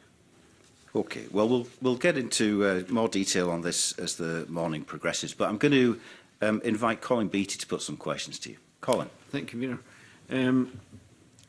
Obviously, I'm going to ask you about the absence of the 23-24 budget. Paragraph 10 of the Auditor General's report, and I'll quote it, "Some initial work began in February 23 to gather information for the budget. College management asked budget holders to supply information to inform the preparation of a draft budget. The college is unable to explain what happened to that information, and there is no evidence of it being collated or summarised." I'm not sure who might want to comment on that. Comment on that. I'm not aware of, or don't recollect, any gathering of information in February 23. We weren't going to kick off a normal budget cycle because in December 22 we had produced a forecast for 3 years which showed that we were potentially going to have a 2 million operating loss in 23-24, and to solve that, that was going to mean that we were going to have to look at staff numbers because they make over 75% of our costs. So the resource was focused on finding a solution to that problem. A budget's a plan, so you need to know what your plan is to solve that problem. So there was no kick-off of a budget because we already knew what the problem was, and we had to spend time working on, okay, we're going to lose heads here, lose heads there, we're going to not spend on this, not spend on that. And that work then took us into union consultation. So a lot of the time was spent February, March, April was trying to look at how we might solve that. So we didn't go into a normal budget cycle because a budget is a plan. You need to know what your plan is to get back to break even so you can budget that and then measure yourself against it. So I don't recollect any gathering of information in the initial phase, because if we'd just done a budget roll-up, it would have come up to a 2 million deficit. Maybe you can describe that a little bit further for me, because I would have thought you need a budget in order to understand what your deficit's going to be and then determine how you're going to plug that gap. No, you do that from a forecast. So we create a financial forecast. A forecast tells you what is likely to happen based on all the information that you have. So we had information at the end of 22. We heard about the terminology flat cash for the first time. There was going to be no increase in funding. We knew that our HE numbers were down, which meant not only were we not going to be flat, we were going to be down. And at the same time, salary increases were being negotiated for a 2-year deal of, I think, around about 9% over the 2 years. So we were able to forecast back in 22, 3 years, the year we were in, 23, 24 and 24, 25. So we didn't need a budget to tell us that. We knew that was going to happen from forecasting exercises. And that's when the red flag was raised to the Board of Management and senior college staff to say, we've got a really unprecedented situation here and we're going to have to find a solution. If we'd just gone into a 4-month budget exercise, it would have rolled up at that number and told us that in May. We already knew the number and what the problem was back in December 22. I suppose the only thing there would be, and I've been involved in many budget processes, the process putting the budget together and people, the individuals who hold part of that budget, putting in their input, often throws out things that are sometimes unexpected, that get incorporated into the budget. You see what your bottom line is going to be, and then you determine what you need to do to adjust that to where you need to be. Well, yeah, as I say, we already knew what was going to happen. Remember, 75+% of our costs are staff. So unless any departments were going to say, I'll just cut my department in half, and nobody does that, the budget was going to roll up to a 2 million deficit, and we would have known that 5 months later. We already knew in December, the board already knew why it was going to happen, what was going to happen. The focus and the urgency had to be on how we're going to solve the problem. We didn't have to run a budget to tell us what we already knew from forecasting. So what you're saying is the reason that the budget wasn't produced was because, based on your forecasts, you knew where you were going to be, and you had commenced negotiations with unions and so on, because staff, of course, are one of the most expensive components. Yeah, so a budget is your plan. It's what you would like to happen, okay? So we had to work out what did we like to happen. Yeah, get back to break even, but what was the plan to do that? Where were we going to cut costs? Because it was only costs we were going to have to cut. And on £2 million, it was going to have, and 75% of your costs coming from staff, there was going to be staff impacts on that. So the reason the budget never evolved into a budget, the plan, is because we couldn't get to the point of the plan. And to give you an idea of some of the difficulties achieving that, today, December 25, they're still finding those solutions today. There's still actions happening today. Some people just left last week as all part of trying to find a solution. So it wasn't a straightforward exercise to find a solution, but if you don't have a clear plan, you can't budget that plan. So this process was in place over the first several months of, when would that be, 23? Yeah. Did it come to any conclusion as far as you were concerned? No, we went from my perspective, we went into different exercises, union consultation, various union consultations. We then, for example, tried to make to take out one of our loss areas in the college, which was our nursery. And we went down to speak to nursery staff. We were met by ITV cameras, press, and a group outside, who were saying that that's not what they wanted to happen. So each time we were trying to look at something and even do things, it was met quite strongly that they didn't want that to happen. So there was things that we were trying to do, and then also with the unions, several months into negotiating with the unions, they also brought up, you haven't done any direct staff consultation, and you have to do that. So we had to devise a way to actually bring in, that we could speak and bring in and get all the staff input, and the cycle of trying to find a solution just kept rolling on.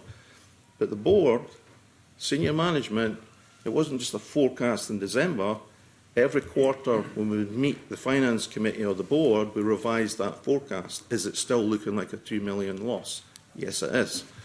They've still got their management book showing actual spend for the previous year against actual spend for this year, and any variances, we would link that back to the forecast. So everybody was aware, SFC were aware, UHI were aware, staff were aware, board were aware, and certainly from a board and senior management point of view, that was from December 22. Now, one other quite important point is that in the Auditor General's report, he states that the board's view on the absence of a budget is not documented in the minutes of the relative meetings. Would that be correct? Yeah, so from my perspective, and I'll let Graham talk about the board perspective, all the focus became on the problem and how we were going to solve it. There was no point where anybody said, right, let's not do a budget. If we had found the solution in 3 months, we would have tried to budget that. If we had found the solution in 4 months, we would have tried. But 6 months, the start of that particular year, we still hadn't found the solution, so there was no budget that we could construct because there was no plan. The work was still on trying to find solutions to the problem. But surely the board would have been appraised of the situation because it's quite an important thing, a budget. Surely they would have wanted to be informed about it, briefed about it. There would have been papers minuted. Did that happen? The Auditor General says no.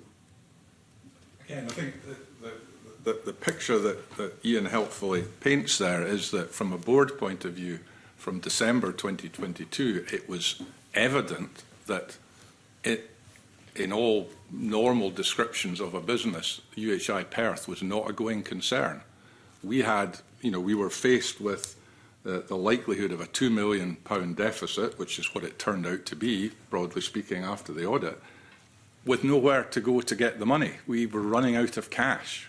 You cannot, the focus of the board, the focus of the executive team, as Ian has pointed out, became on how do we ensure that we don't run out of cash, because UHI was not offering us any cash, never did during my tenure. The SFC, while it has offered cash, it's been short-term, effectively advances of future funding. The reality of the underlying business at that point in time, in December 22, was that it was not viable, and that's why the focus of the board in directing the operations of the finance function and through the principal was how do we bring this business quickly, if we can, back into a break-even situation. Because as directors, we're being asked to sign, at some point during every year, we're being asked to sign a set of accounts that say, looking forward for 12 to 18 months, the business is a going concern or the organisation is a going concern. That's not something we were in a position to do. We had no evidence, no certainty of who was going to provide the cash to meet the cash deficit that Ian and his team were projecting. So the emphasis of all the work during that period, and that was communicated, it's communicated to UHI in terms of our voluntary redundancy programme later in or early in 2023, after the 2 million became evident. It's reported through UHI to the SFC. we needed to take cost out of the business, and we needed to take cost out of the organisation quickly, because otherwise it was going to run out of money. So the focus of everyone was cash. P&L, profit, snapshots, balance sheets, snapshots in time are very helpful, and they're fundamentally important to the running of any business. And I well understand that, as I'm sure I can appreciate. When you're in a crisis management situation, as we were, all that matters is cash. Okay, and if you go back to this is where the perspective is important. Why did I become interim chairman? I became interim chair of this organisation because, for whatever reason, UHI did not want to reappoint the previous chair, who had been very articulate and very vocal about the challenges of UHI Perth, how it sat within what was and still is. I think when you speak to the UHI people, you will see the scale of the financial challenge within UHI as an institution.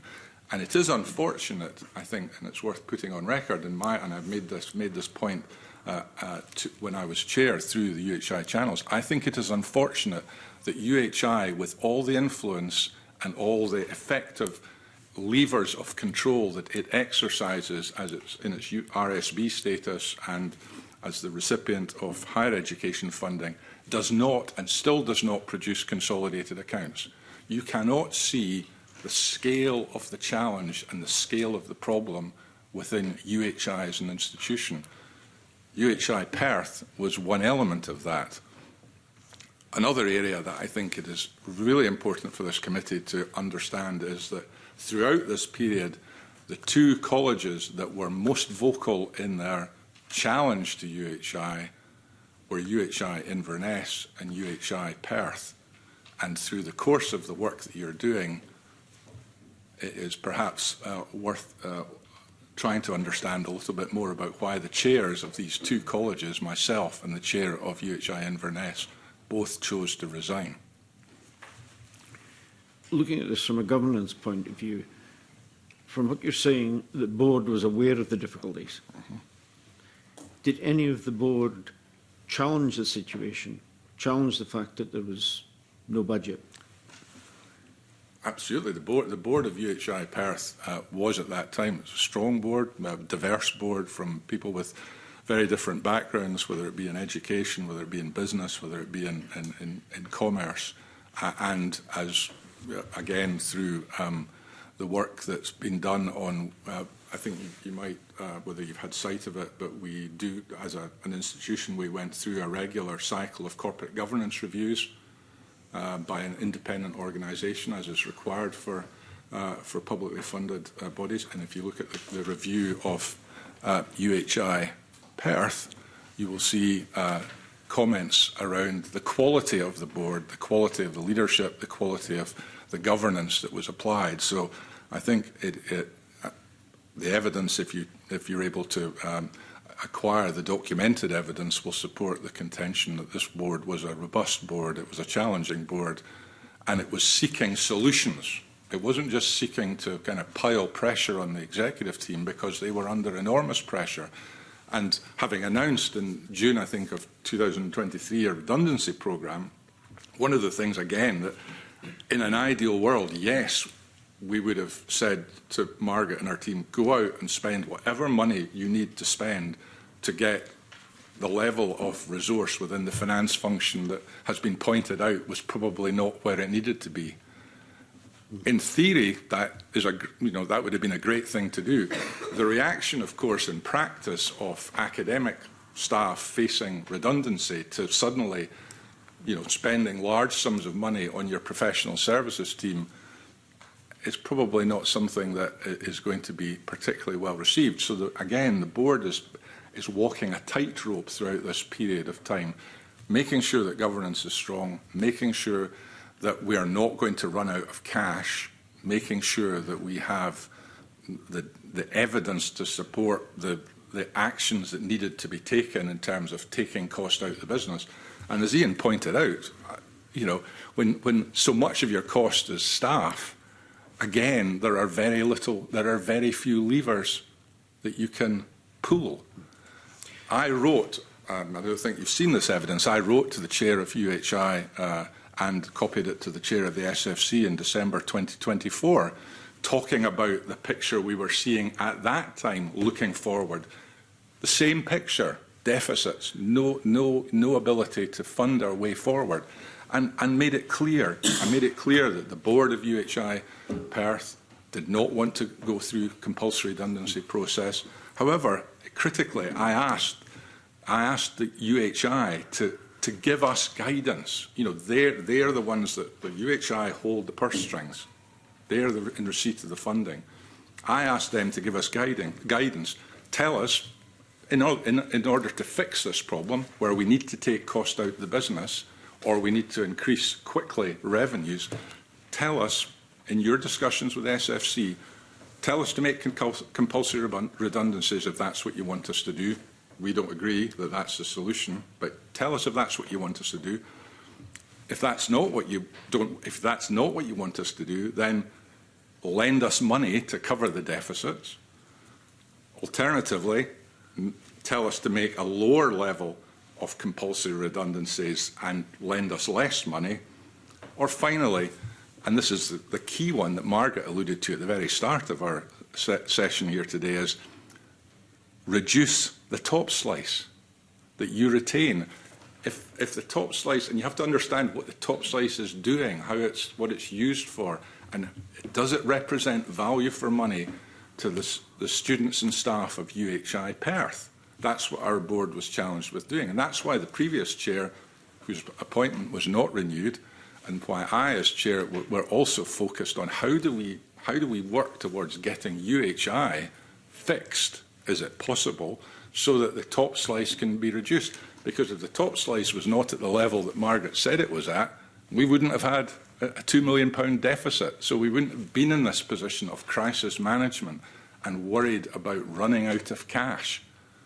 You know, we were faced with situations where cash flow quarter to quarter was critical. We had pay awards coming through that were backdated, eventually were agreed, so there was a big backlog of payments to make. So, you know, while over a period of 12 months or 24 months your cash might seem in place, if it's not in place quarter to quarter or month to month, well, you can't pay salaries. So, you know, they're a very challenging position, I think, that you have to understand. And this is why I made the point earlier. While I absolutely agree with the importance of the external audit and the work that Deloitte and Audit Scotland do and did, and I'm not wishing to challenge that in any way, it's absolutely essential to good governance. You do have to recognise what it's doing. It's looking back, and it's not necessarily in the room as these crisis issues are unfolding. Mr Watson, you've painted a picture of an active board, a board that's alert and aware of the situation, who understands the issues around the budget, and who have apparently had discussions and so on it. And yet there is no real evidence of that from a governance point of view. There's nothing in the minutes. So what sort of evidence is there that the board was on top of the job there? Well, if you look at my letter, this is subsequent, December 2024, you'll see what the board was discussing then. If you look at the communications with the principal of UHI in June 2023 about the voluntary redundancy scheme, you'll get evidence of the communications. One of the things I instituted when I took on the chair role was I made sure that I invited the chair of UHI to all of our board meetings. The chair of UHI had access to all of our board papers as an observer. He came to most of them, he was very active in attending, which was helpful. He came to most of the board meetings. So it is very hard to say that the knowledge of the picture that Ian painted from December 22 was not well understood within the broader UHI family, because we were not seeking to withhold information. Management at no stage was the board or the audit committee of UHI Perth saying you're not giving us the right information, we're sceptical of the complexity or the completeness of the information. That never happened. We were getting the information, and what we were doing was taking action on that information. Did the board make a decision to defer the budget? the board made a decision to focus on sorting the cash position out. And is that in the way that Ian has described, and he's described why we did what we did. Is it specifically minuted that the budget was being deferred in order that these steps could be taken? I can't answer that question. I don't have the minutes in front of me. Okay, thank you, Commissioner. I mean, I'm going to bring Joe Fitzpatrick in here in a second, but just, I mean, can I just take you back, though, Mr Watson, to some of the fundamentals here? I mean, when we took evidence from the Auditor General on the 8th of October, he said, I quote, "I cannot recall from my time in this role and during my career of auditing public bodies in Scotland an organisation that has not prepared an annual budget." In your time, in your career, Mr Watson, have you ever been part of an organisation which has not prepared an annual budget? I've been part of an organisation that had such a disaster with its massive IT implementation scheme that it was unable to prepare. It did not have the information, so it had to work off prior year accounts. It had to work off the fact, as in this case, the vast majority of your cost is salary costs. So long as you know what your salary bill should be, and that's what's going out of the account every week or month, you can be relatively assured that the overall picture is not going to be massively different. So again, I absolutely agree that in an ideal world, you have all this information, you spend time preparing budgets and forecasts, but as Ian has alluded to, that was not what was the important thing to do here, and he made that. He made the decisions that we as a board supported, the management team, I think, very explicit in his earlier comments. But we're the Public Audit Committee, and so we're not talking here about an ideal world. We're talking about a world where there is some accountability. And I mean, even in your own documents again, the UHI Perth financial regulations, signed off by the board presumably, June 2021 says, the very first responsibility of the finance director, bullet point number 1 is preparing annual budgets and financial plans. So, financial plan is a forecast. So that was done, and everybody knew what was going on. The budget can only be done when you have the plan. But the budget is a plan of what you would like to happen in the organisation. What was going to happen to the organisation was a $2 million deficit. What was our plan to not make that happen? Then you bake that into a budget so that your budget's going to roll up at break even. We were working and focused on working out that plan. Now, the comments from the Auditor General, I spent most of my career in the private side. We spent most of our time working from forecasts, not budgets. Yeah, we created budgets, but in the situation that we were looking at as Perth, in the private side, the solutions would have been dealt with very, very fast. There's different rules in play as to how you solve it. So, in the private side, you would solve a problem like that within a month, 2 months, and then you're able to budget. We didn't have the solution to budget. But we're talking about an organisation which is governed by the Public Finance and Accountability Act, which is subject to the Scottish Public Finance Manual. We're not talking about a private enterprise. We're talking about public money, which is why we expect certain standards to be met. The Auditor General again said a budget gives an organisation an anchor with which to measure how it is progressing during the year. I mean, Margaret Cook, do you not accept that that's a fact? We had reporting of our financial position, as Ian has outlined, to every audit committee meeting and every board meeting, and we discussed it as management teams. My final question before I bring other members of the committee in is, so again, the Auditor General said, and I'd be interested in your view on this, he said, we cannot help but conclude that the budget absence must have been in itself a significant factor in the Board of Management being less able to control financial arrangements during that time. I take it you're shaking your head, Mr Wishart. I take it you do not agree with that view. Yeah, well, we've tried to outline that everybody knew what was going on without a budget. Everybody here has said that. The SFC knew what was going on. UHI knew what was going on without a budget because we used financial forecasts. A budget and a financial forecast, they are future projections, but they are different things. A budget is your plan of what you want to happen. So, as I said at the start, you need to know for your budget where are those costs coming out. So you can't construct your budget unless you know where are those costs. You need to be able to tell department managers, you have 10 heads, only budget for 7. You have this amount, you only budget for 2. So the whole solution has to be in place before you can create a budget. But the comment that you just made, we've talked about several times, and the board have agreed, everybody knew exactly what was going to happen in December 22 without a budget. My point is you've set aside your own financial regulations, both in your position, in the position of the former principal and chief executive, and I would also suggest the people on the board have set aside their obligations under those financial regulations. I'm going to invite Joe Fitzpatrick to come in on this budget question before I ask Graham Simpson to ask some questions. Thanks very much, Convener. A lot of what I was wanting to cover, you have covered. I'm just finding this incredibly difficult to grasp in terms of governance, how you could, all three of you, think it's okay that there wasn't a budget. A budget isn't just, an ideal circumstance. It's something to work to.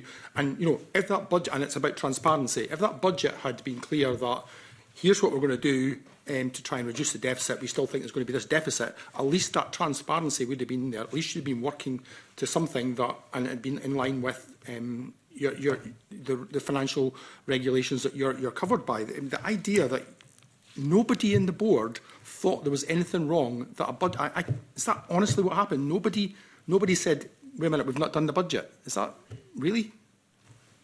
Margaret Cook? Sorry. Dr Cook, sorry. No, it's fine. We had many discussions in the board in terms of the financial position of the college.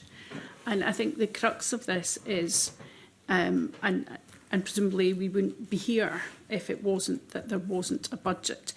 We felt that what we were doing was giving that absolute transparency to our board, to the SFC, to UHI in terms of the forecasting work that we were doing. And I think we've all been very clear that that was discussed extensively in all of those forums, and it was not raised. No one ever said to me, you know, from UHI, SFC, you don't have a budget. The other board members who, you all had a legal responsibility. And I'm not disputing that. We were satisfied with the level of information that we were giving to our board, and our board were satisfied with that level of information because it was very thorough, it was forward-looking, and it was the basis on which we were managing the college in that state of crisis that Mr Watson has referred to. It still sounds pretty incredible that you didn't try and put something down in paper as an actual budget. That feels, I mean. All the forecasting was done on paper. All of those documents exist. All of the, as they've gone through committee stage, exist. So that is all there. So Ian talked about how difficult things were, and I get it. You're faced with this piece of paper saying that the calculation saying such a big deficit.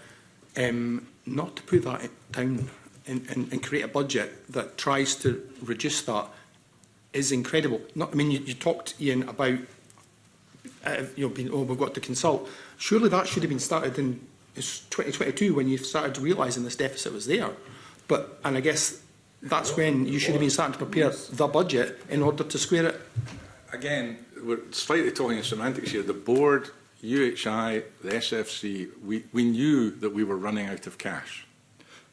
There's no point in just the theoretical idea of producing we could not produce a break-even budget at that stage. We knew there was going to be a deficit budget. Our job was not to produce a deficit budget. Our job as a board in receipt of public funding was to produce a break-even budget. Well, we couldn't do that unless we focused on taking cost out of the business. So the whole effort during the early part of 2023 and throughout, an ongoing challenge for UHI Perth has been to take cost out of the business without completely destroying its ability to deliver education to students. Things that we had to do, we had to pare back significantly on maintenance. And then what happens is, there was an example earlier in 2025, the main lift in the building breaks, £100,000 that you haven't budgeted for. So, you're working in a situation where cash is all that matters. It really is. The cash flow forecasts, which we had, which was guiding the decisions of all the, and you've talked, I think in the previous minutes you had evidence of work streams. There were work streams going on to look at where were areas that we could reposition the curriculum, where we could look at, making better use of our buildings. If you look at all the things that the principal under her leadership, decisions that were taken to find ways of saving cost, there were a multitude of decisions taken designed to save cost without destroying the student experience.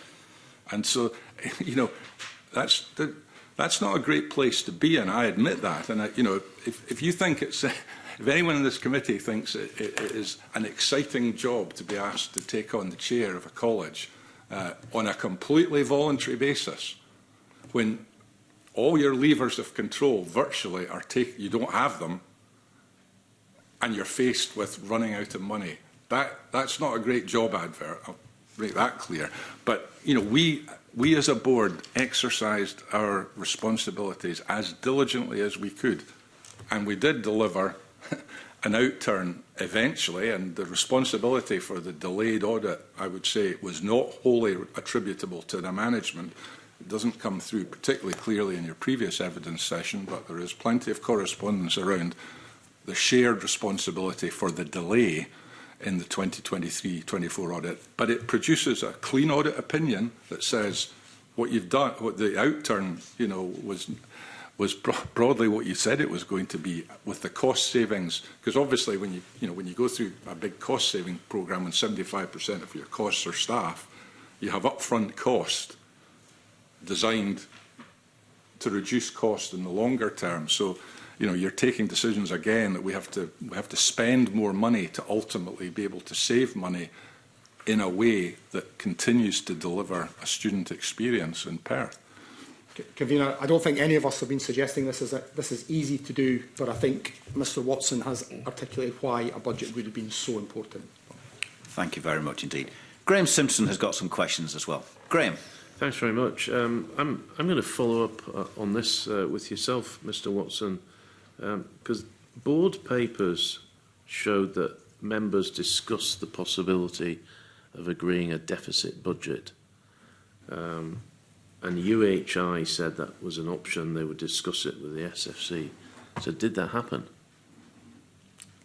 We continued to discuss the possibility of that. And again, when we got to December 2024, we approved a deficit budget running forward. But at that stage, we were looking, this is where the position is so difficult. In December 2024, we were looking at a deficit budget of £1.25 million for 24-25, with a deficit budget for the following year of £750,000, and the year after that of £1.25 million. So, even with all the efforts that we went to as a board and a management team to take cost out of the business, the recurring theme here is that under the current structure of UHI Perth was not viable. And I, as a director, am not going to sign an audit report that suggests that an organisation is a going concern when I don't think it is. And at no stage in this was there enough evidence to me as a director to say there's someone going to lend you money, there's someone going to reduce significantly the cost burden on you, or make an investment in you to produce enough cash to avoid running out of money. So, you know, the model of I mean, we're digressing a little bit here, but I think it is fundamental to where this whole discussion should be going, is the model of UHI, the model of funding colleges in Scotland is, well, it's not broken yet, but it's in grave danger of being broken. You cannot continue to run businesses where costs increase, 75% of your costs are staff. You cannot run a business where your costs continue to increase and your ability to generate income to match that does not exist. So, you know, this problem, and, you know, I accept that, you know, all the discussion, again, I'm not arguing with Audit Scotland's work, which I always find is very comprehensive and thorough, but I think you have to understand the bigger picture here, and, you know, that's the area I think I'm glad we're having the opportunity to have a little discussion about this morning, because it's, you know, it is a massively challenging position to be in, and UHI Perth in December 2024 was definitely not out of the hole. So why didn't you produce a deficit budget? I mean, that's not what we're asked to do. We're asked to manage. We're asked to manage the business. You discussed it on a break-even basis. Well, we took the view that producing a deficit budget where you don't know how the deficit is going to be funded, that's not particularly good governance. That just tells you we're going to run out of money. What you need to do is say, how do we get to a break-even budget? How do we get to a position where we're not going to run out of money, and then take the decisions that are necessary to enable you to remain viable?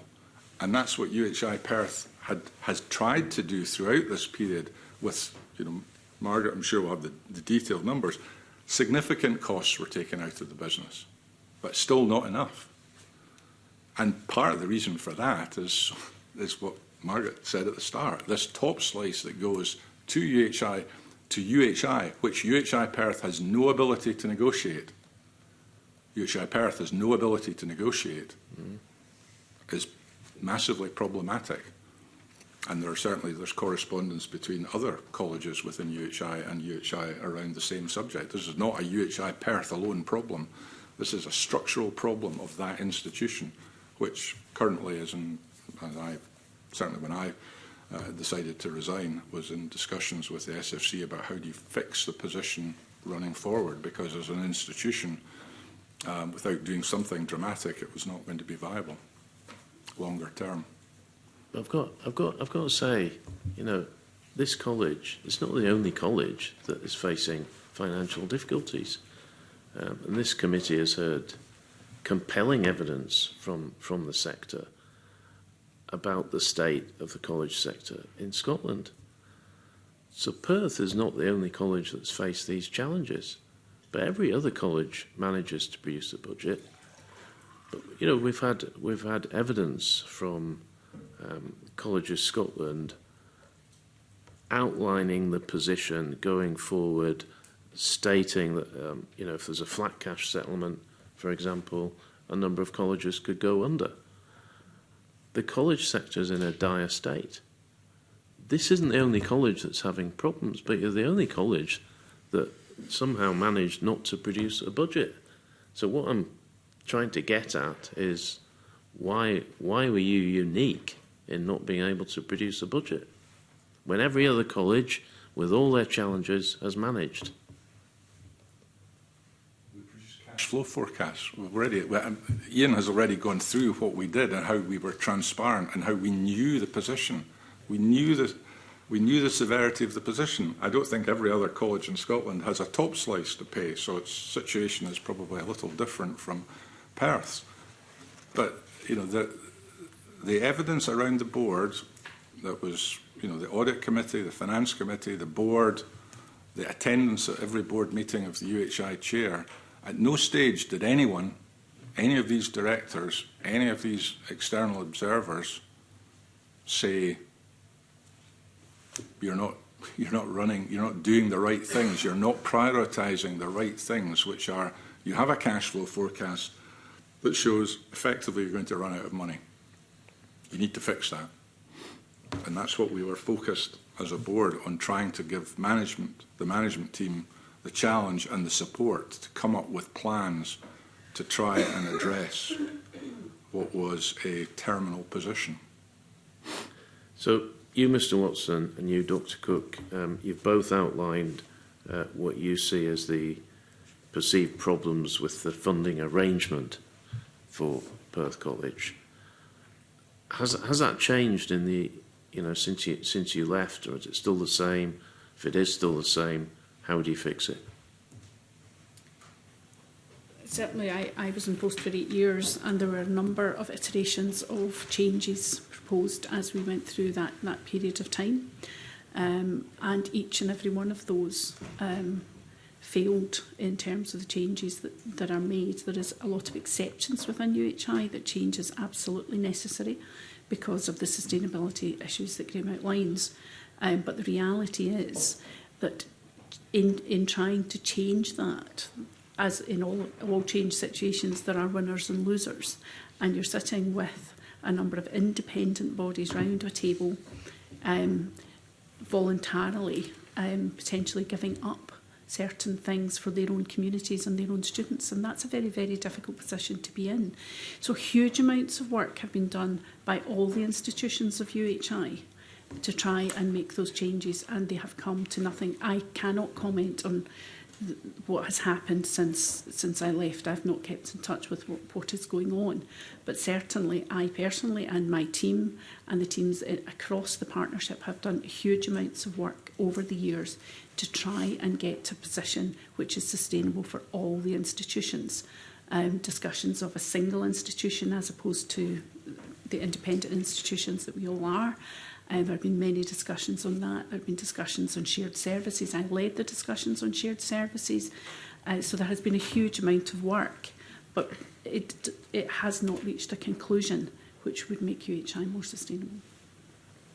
Okay. There have been a number of people have left, including all of you. You've all left the college. There were 5 members of the board, including the chair, who resigned between April and May 2025. Quite a turnover. So if I can go to you, Mr Watson, because you seem to, I think you might want to tell us why it was you resigned.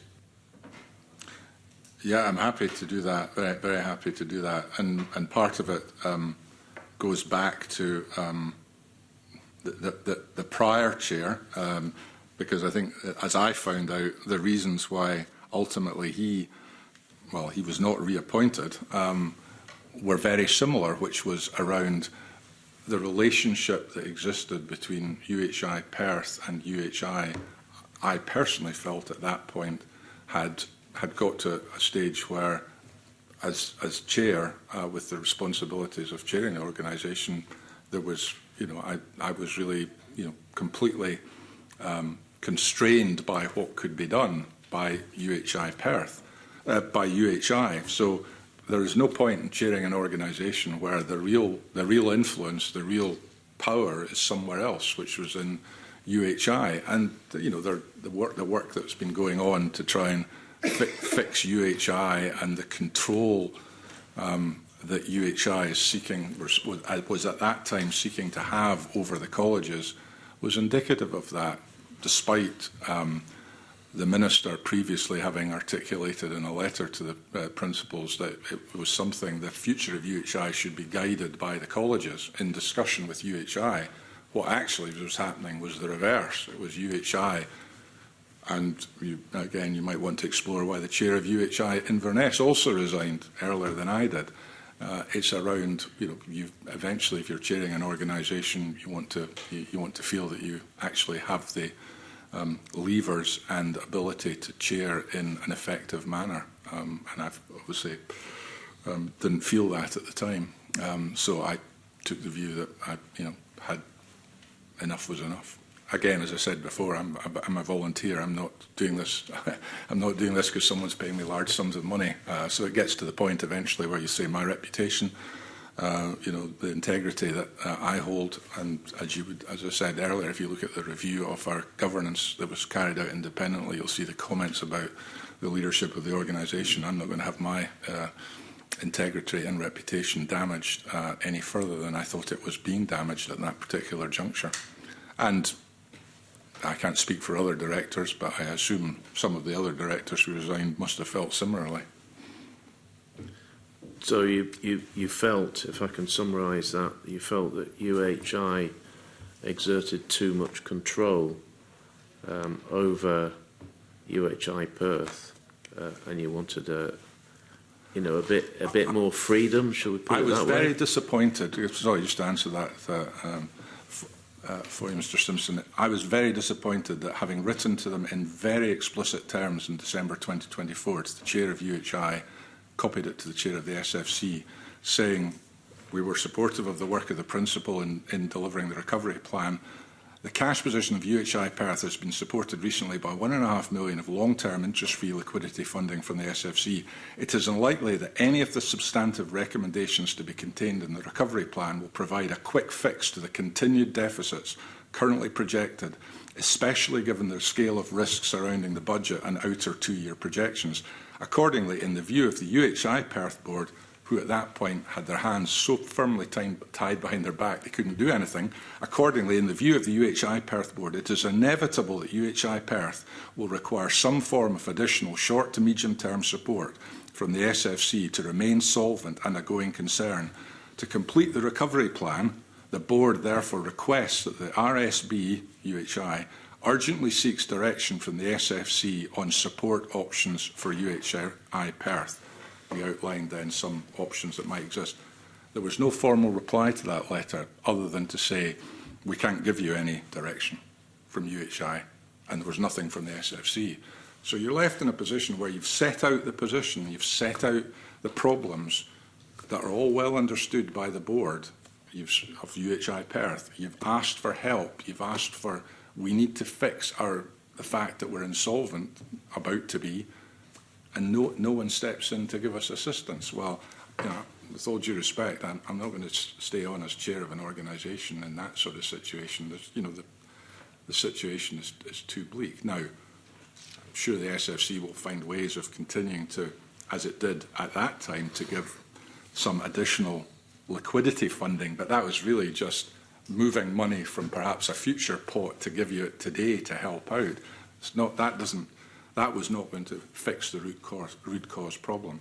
So yeah, at the end of the day, I took the view that I tried my best. The previous chair, who, as I say, had left because UHI did not want to renew his term of office, and I had stepped in as interim chair for a period before becoming chair. I'd done as much as I felt I could reasonably do in the circumstances. Okay, that's pretty clear. I shall leave it there. Thank you. Mr Watson, just on that December 2024 letter, would you be willing to give us a copy of that and for it to be placed in the public domain?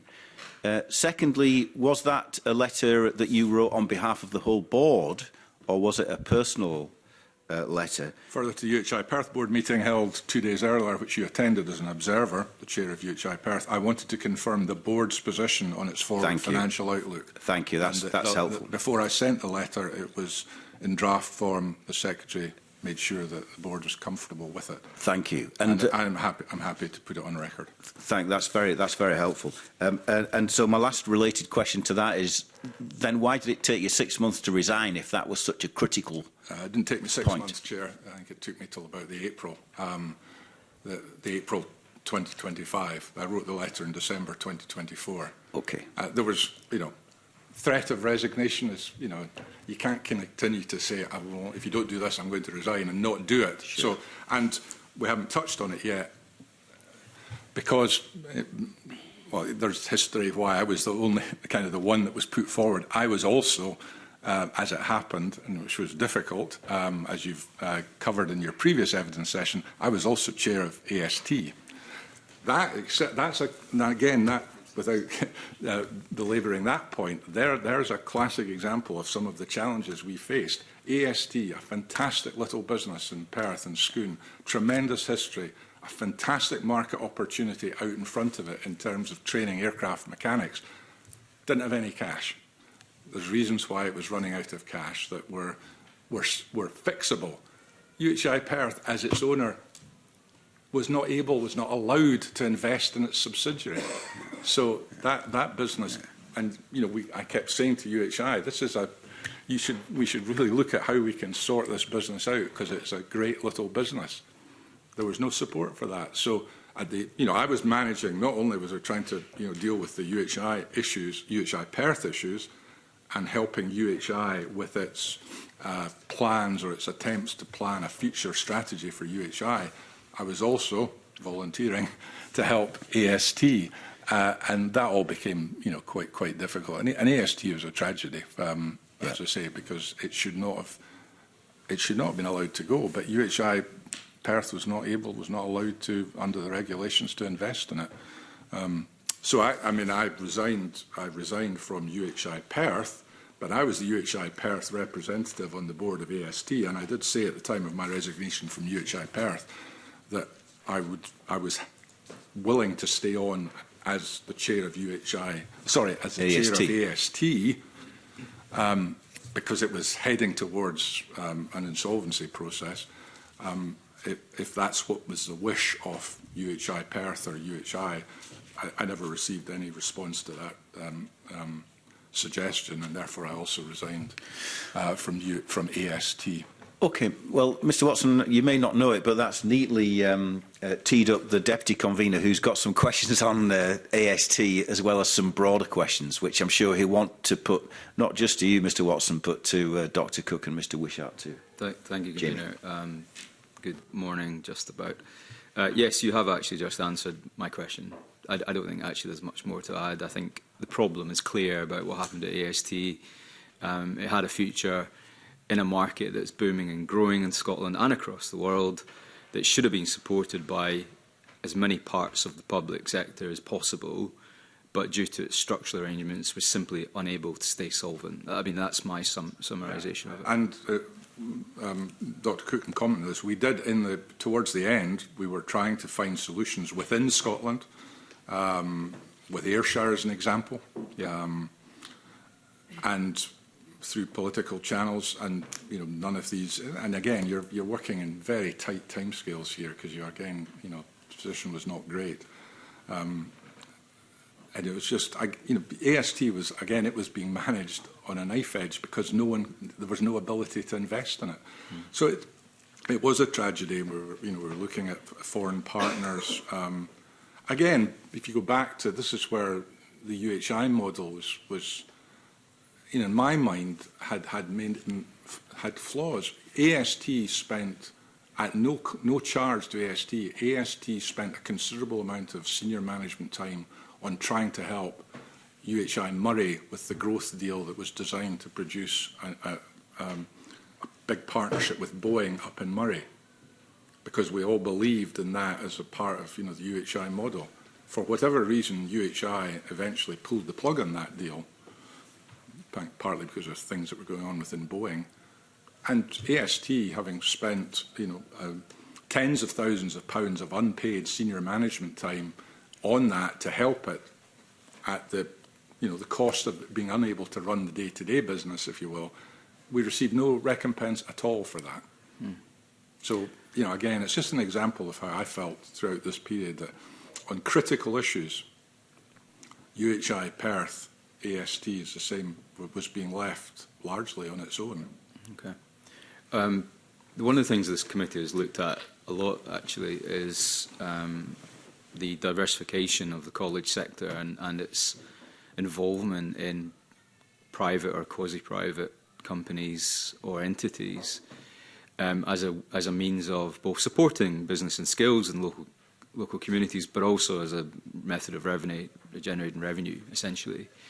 And whether there's any inherent conflict of interest between what a college's core function is to deliver courses on a credit system through the SFC, or whether to do partnerships with third parties, the business sector, big companies like Boeing. And we see examples of this across the country, some of which have not gone terribly well and have ended up in exactly the same situation as AST. Do you think there's an inherent problem with that model? Or is it something that actually could be developed if it was done properly? The latter, definitely. Okay. I mean, AST was training, and there was partnerships with UHI Perth in terms of the degree course. So it was a massive contributor to a big part of, an important part of our future-looking HE model. But, again, as with any business, it needs to be properly capitalised. AST was never properly capitalised. It relied on winning contracts on a month-to-month, cycle-to-cycle basis.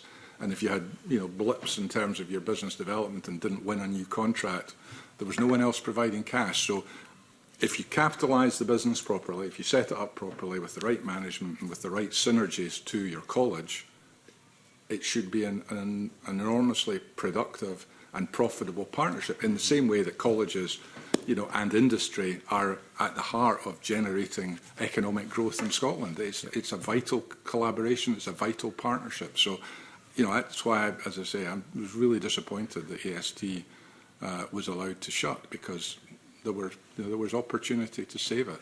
But, it required people to take decisions very quickly. And unfortunately, again, that's I think you might share this view, but as someone who's got private sector as well as public sector experience, sometimes in the public sector it's difficult to take quick decisions, and that was a bit of an issue with AST. But it was a really sad demise of a business that had been an important contributor to the local economy for 100 years or whatever. Indeed, and as I said at the beginning, in a sector which Scotland could benefit from massively if it was to grow and invest in. So I'll move on. I think, to be fair, over the course of this morning, you've had your fair share of questions about what happened around the budget, and I don't think there's any merit in rehashing any of that. I believe you've answered as openly and frankly as you can in the circumstance.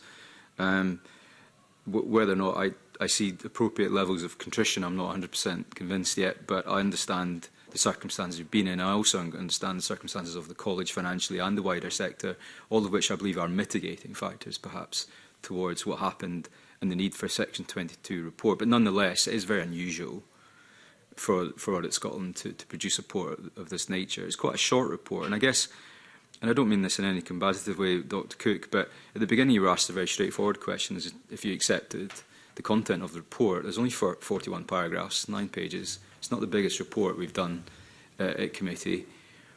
So the answer to that question really is yes or no. I mean, if the answer is yes, you accept all of it, that's fine. If the answer is no, you accept none of it, that's equally fine. But if you're somewhere in the middle, then what I really want to know is which bits of it don't you accept? Chair, I think when I came in, I was incredibly nervous, and I think there had been some communication about my attendance at this committee. So I think having settled slightly more into this process, which is completely new to me, and I apologise to the committee if I have appeared not to be honest. That was not my intention at all. We do accept there was no budget. I think that's clear. I wasn't trying to say that we didn't. I think there are shades within the report that is how it's expressed in some respects, but I think fundamentally there was no budget. We consider that what we did was appropriate.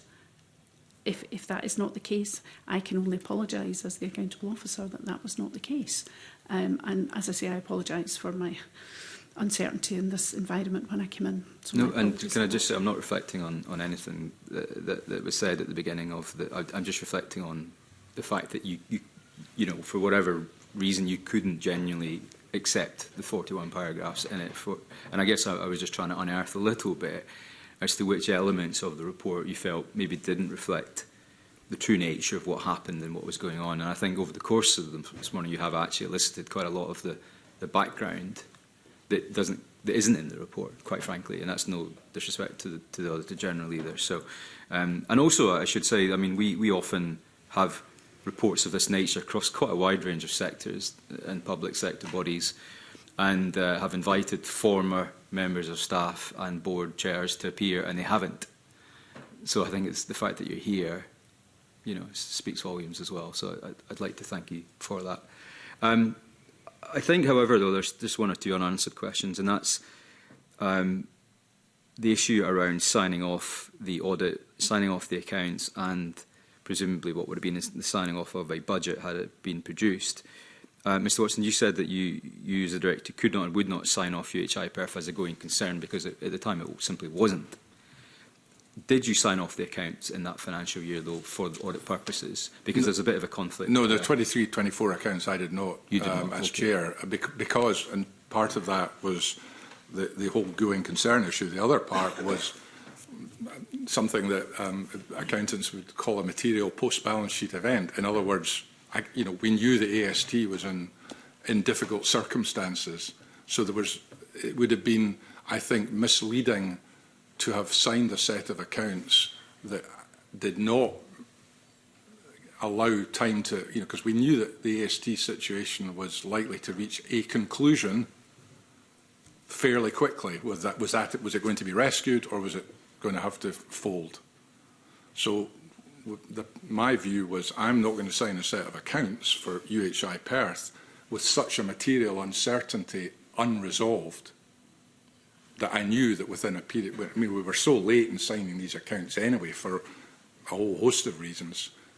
I wasn't, going to waiting another 2 or 3 weeks was not going to be the end of the world. And indeed, what it would allow would be a set of accounts to be signed that were reflective of the situation. And as I say, although I didn't sign the accounts, I would have continued to have discussions and wanted much more evidence personally to assure me that UHI Perth was a going concern before I signed the accounts. Okay. And at the time, I didn't have that, and I didn't, as I say, I knew that the AST position would reach a conclusion within a short period of time thereafter, which it did. Okay. So in your view, that it was the right and proper thing to do not to sign off Correct. the accounts? Yeah, at that time. Okay. Thank you. The issue around living quarter to quarter financially is not a great one for any organisation. You have staff wages to pay. I've spoken to some of the college tutors actually at Perth, and perhaps they themselves admit they didn't always realise the perilous nature of the fact that their salaries might not go into their banks that month. Such was the bigger picture of college finances. I guess it's not something you want to advertise on the walls of the college, is it, that we're running out of cash this month. But I want to talk about some of the mitigating factors that you took to make ends meet. I mean, if at any point you were running out of cash, how were you actually able to make ends meet? Were you giving loan funding? Was there some bridging funding from the SFC? Were you just simply taking money out of future pots of cash to suck into this quarter from next? That I couldn't quite understand how you actually were able to pay the bills. So we never actually ran out of money, and some of that was because we had loan funding from the Funding Council. But that, I think, as Mr Watson said earlier, was next year's money now. Yeah. So it wasn't additional money; it was a movement of money between periods of time. And that now sits on your balance sheet anyway as loan funding, doesn't it? Presumably. I'm assuming so. Finance question. It's 6 months since I left, so I would answer that question directly. Okay. Is there a fundamental issue here? I think I'm getting the feeling that this model of University of Highland Islands with colleges providing HE, to be fair, as well as further education, somehow umbilically linked to it, and by default top slicing its revenue for whichever purpose of contributing to its own revenue as a university.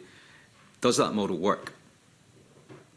And at what point do you think UHI Perth could have simply have said, this model isn't working, we would prefer to be a standalone college in our own, as an entity with direct relationship with the SFC, to provide college courses to our local community that meet the skills and needs of our local community, and cut that cord between UHI? Would that have been, was that discussed? Would that have been any benefit? Is that a model that still could exist? I'll answer as chairman, I can pick up on it as former CEO. From the day I joined the board, the future of UHI Perth was uppermost in our agenda. What could we do to, because all this time we could see this potential problem coming down the road. Could we talk to other colleges? that were more centrally located, because UHI Perth is a little outlier, and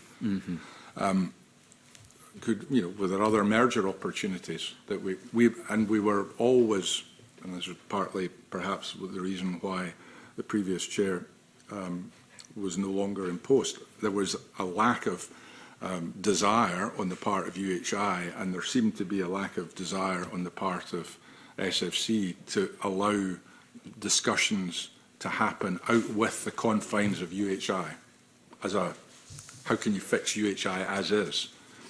But we, again, just a point to make, and just to show that the board was really thinking about how do we take responsibility for our position and not just continue to rely on others. In December of 2023, we confidentially at the time thought it would be helpful if the two largest colleges in the partnership, Inverness and Perth, had some exploratory discussions about could we do something together, because we had most staff, we had the ability to sort central services and shared services, and we could take decisions quickly. And I personally thought that that was a discussion that was worthy of being explored in outline, and if there were any legs to it, then it should be taken further forward.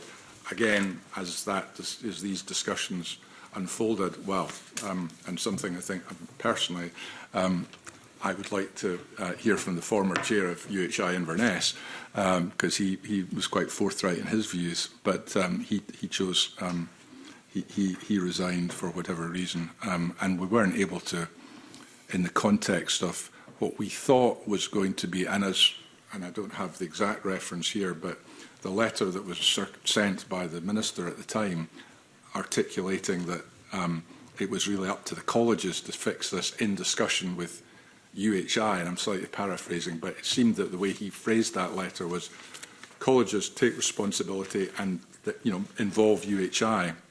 What was happening was exactly the reverse.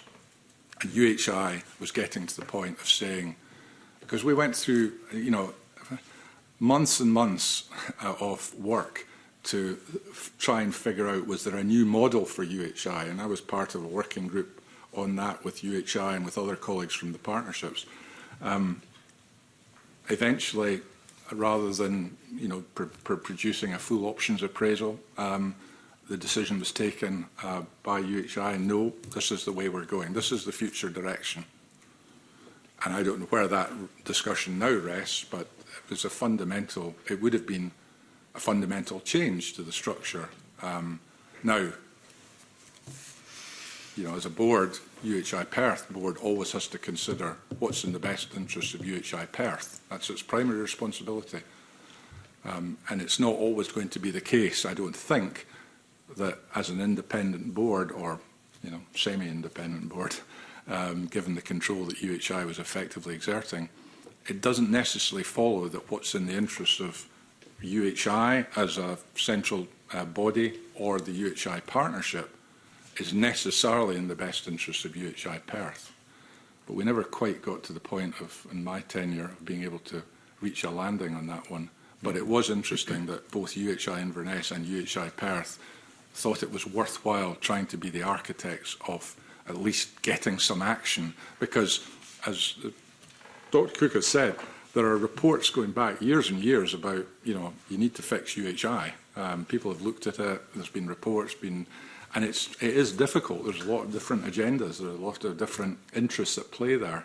But we, as the two largest parts of that collaboration, thought it would be helpful, because we were looking at our own position and thinking it was not ideal the way we were cited at that particular juncture. We should explore, could we collaborate in some way, which may or may not still be a partial solution here. Sure. And again, you can't answer for the current scenario because you're no longer in the organisation. So those are questions directed at others. I think certainly from my point of view, what I've heard this morning is a prime example of what is wrong in the college sector in Scotland, and how perilous it is, how teetering on that cliff edge of financial meltdown some of the colleges actually are. And here's a prime example of it. There are others. We all have anecdotal stories of our own regions. But this is it playing out in practice, unfortunately.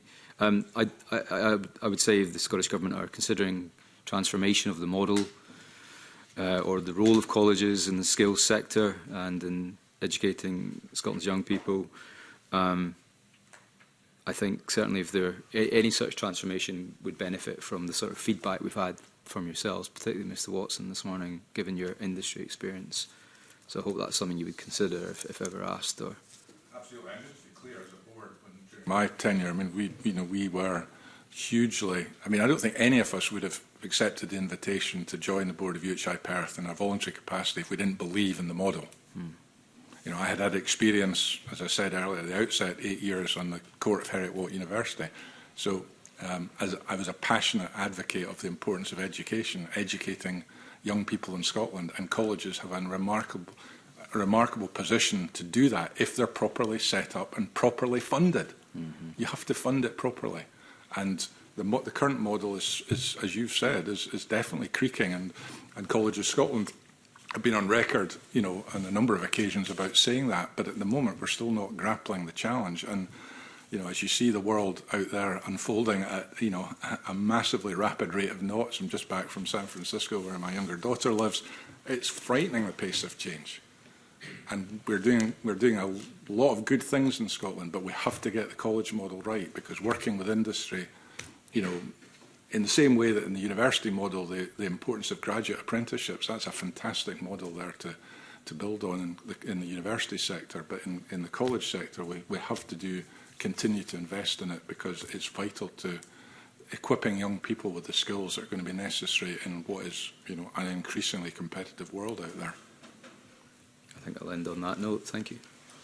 Okay, well, thank you very much. We've had quite a lot of useful evidence this morning, and I think you've been given an opportunity to put some things on the record, which I know that you feel injects some more balance into our considerations as a committee. So we very much appreciate, as the Deputy Convener said, you taking the time to come in and give us the benefit of your experience and your perspective on the report which the Auditor General has carried out. As I said at the outset, in January, I think, we're due to have another evidence session with some of the people who have taken your positions, but also from the Scottish Funding Council and from the wider University of the Highlands and Islands. So that will give us an opportunity to put some of the things which you've said to us this morning to them, and you may wish to follow that with some interest. Mr Watson, I think you agreed to share with us that December 2024 letter. If any of you, on reflection after today, have got any other things that you want to give to us, supply to us, then we're quite happy to accept a note after today's oral evidence session to help us prepare for the next round of evidence that we're taking. But again, can I thank you for coming in, Dr Cook, Mr Wishart and Mr Watson. Thank each of you for the evidence that you've presented to us this morning. And I will now move the committee into private session.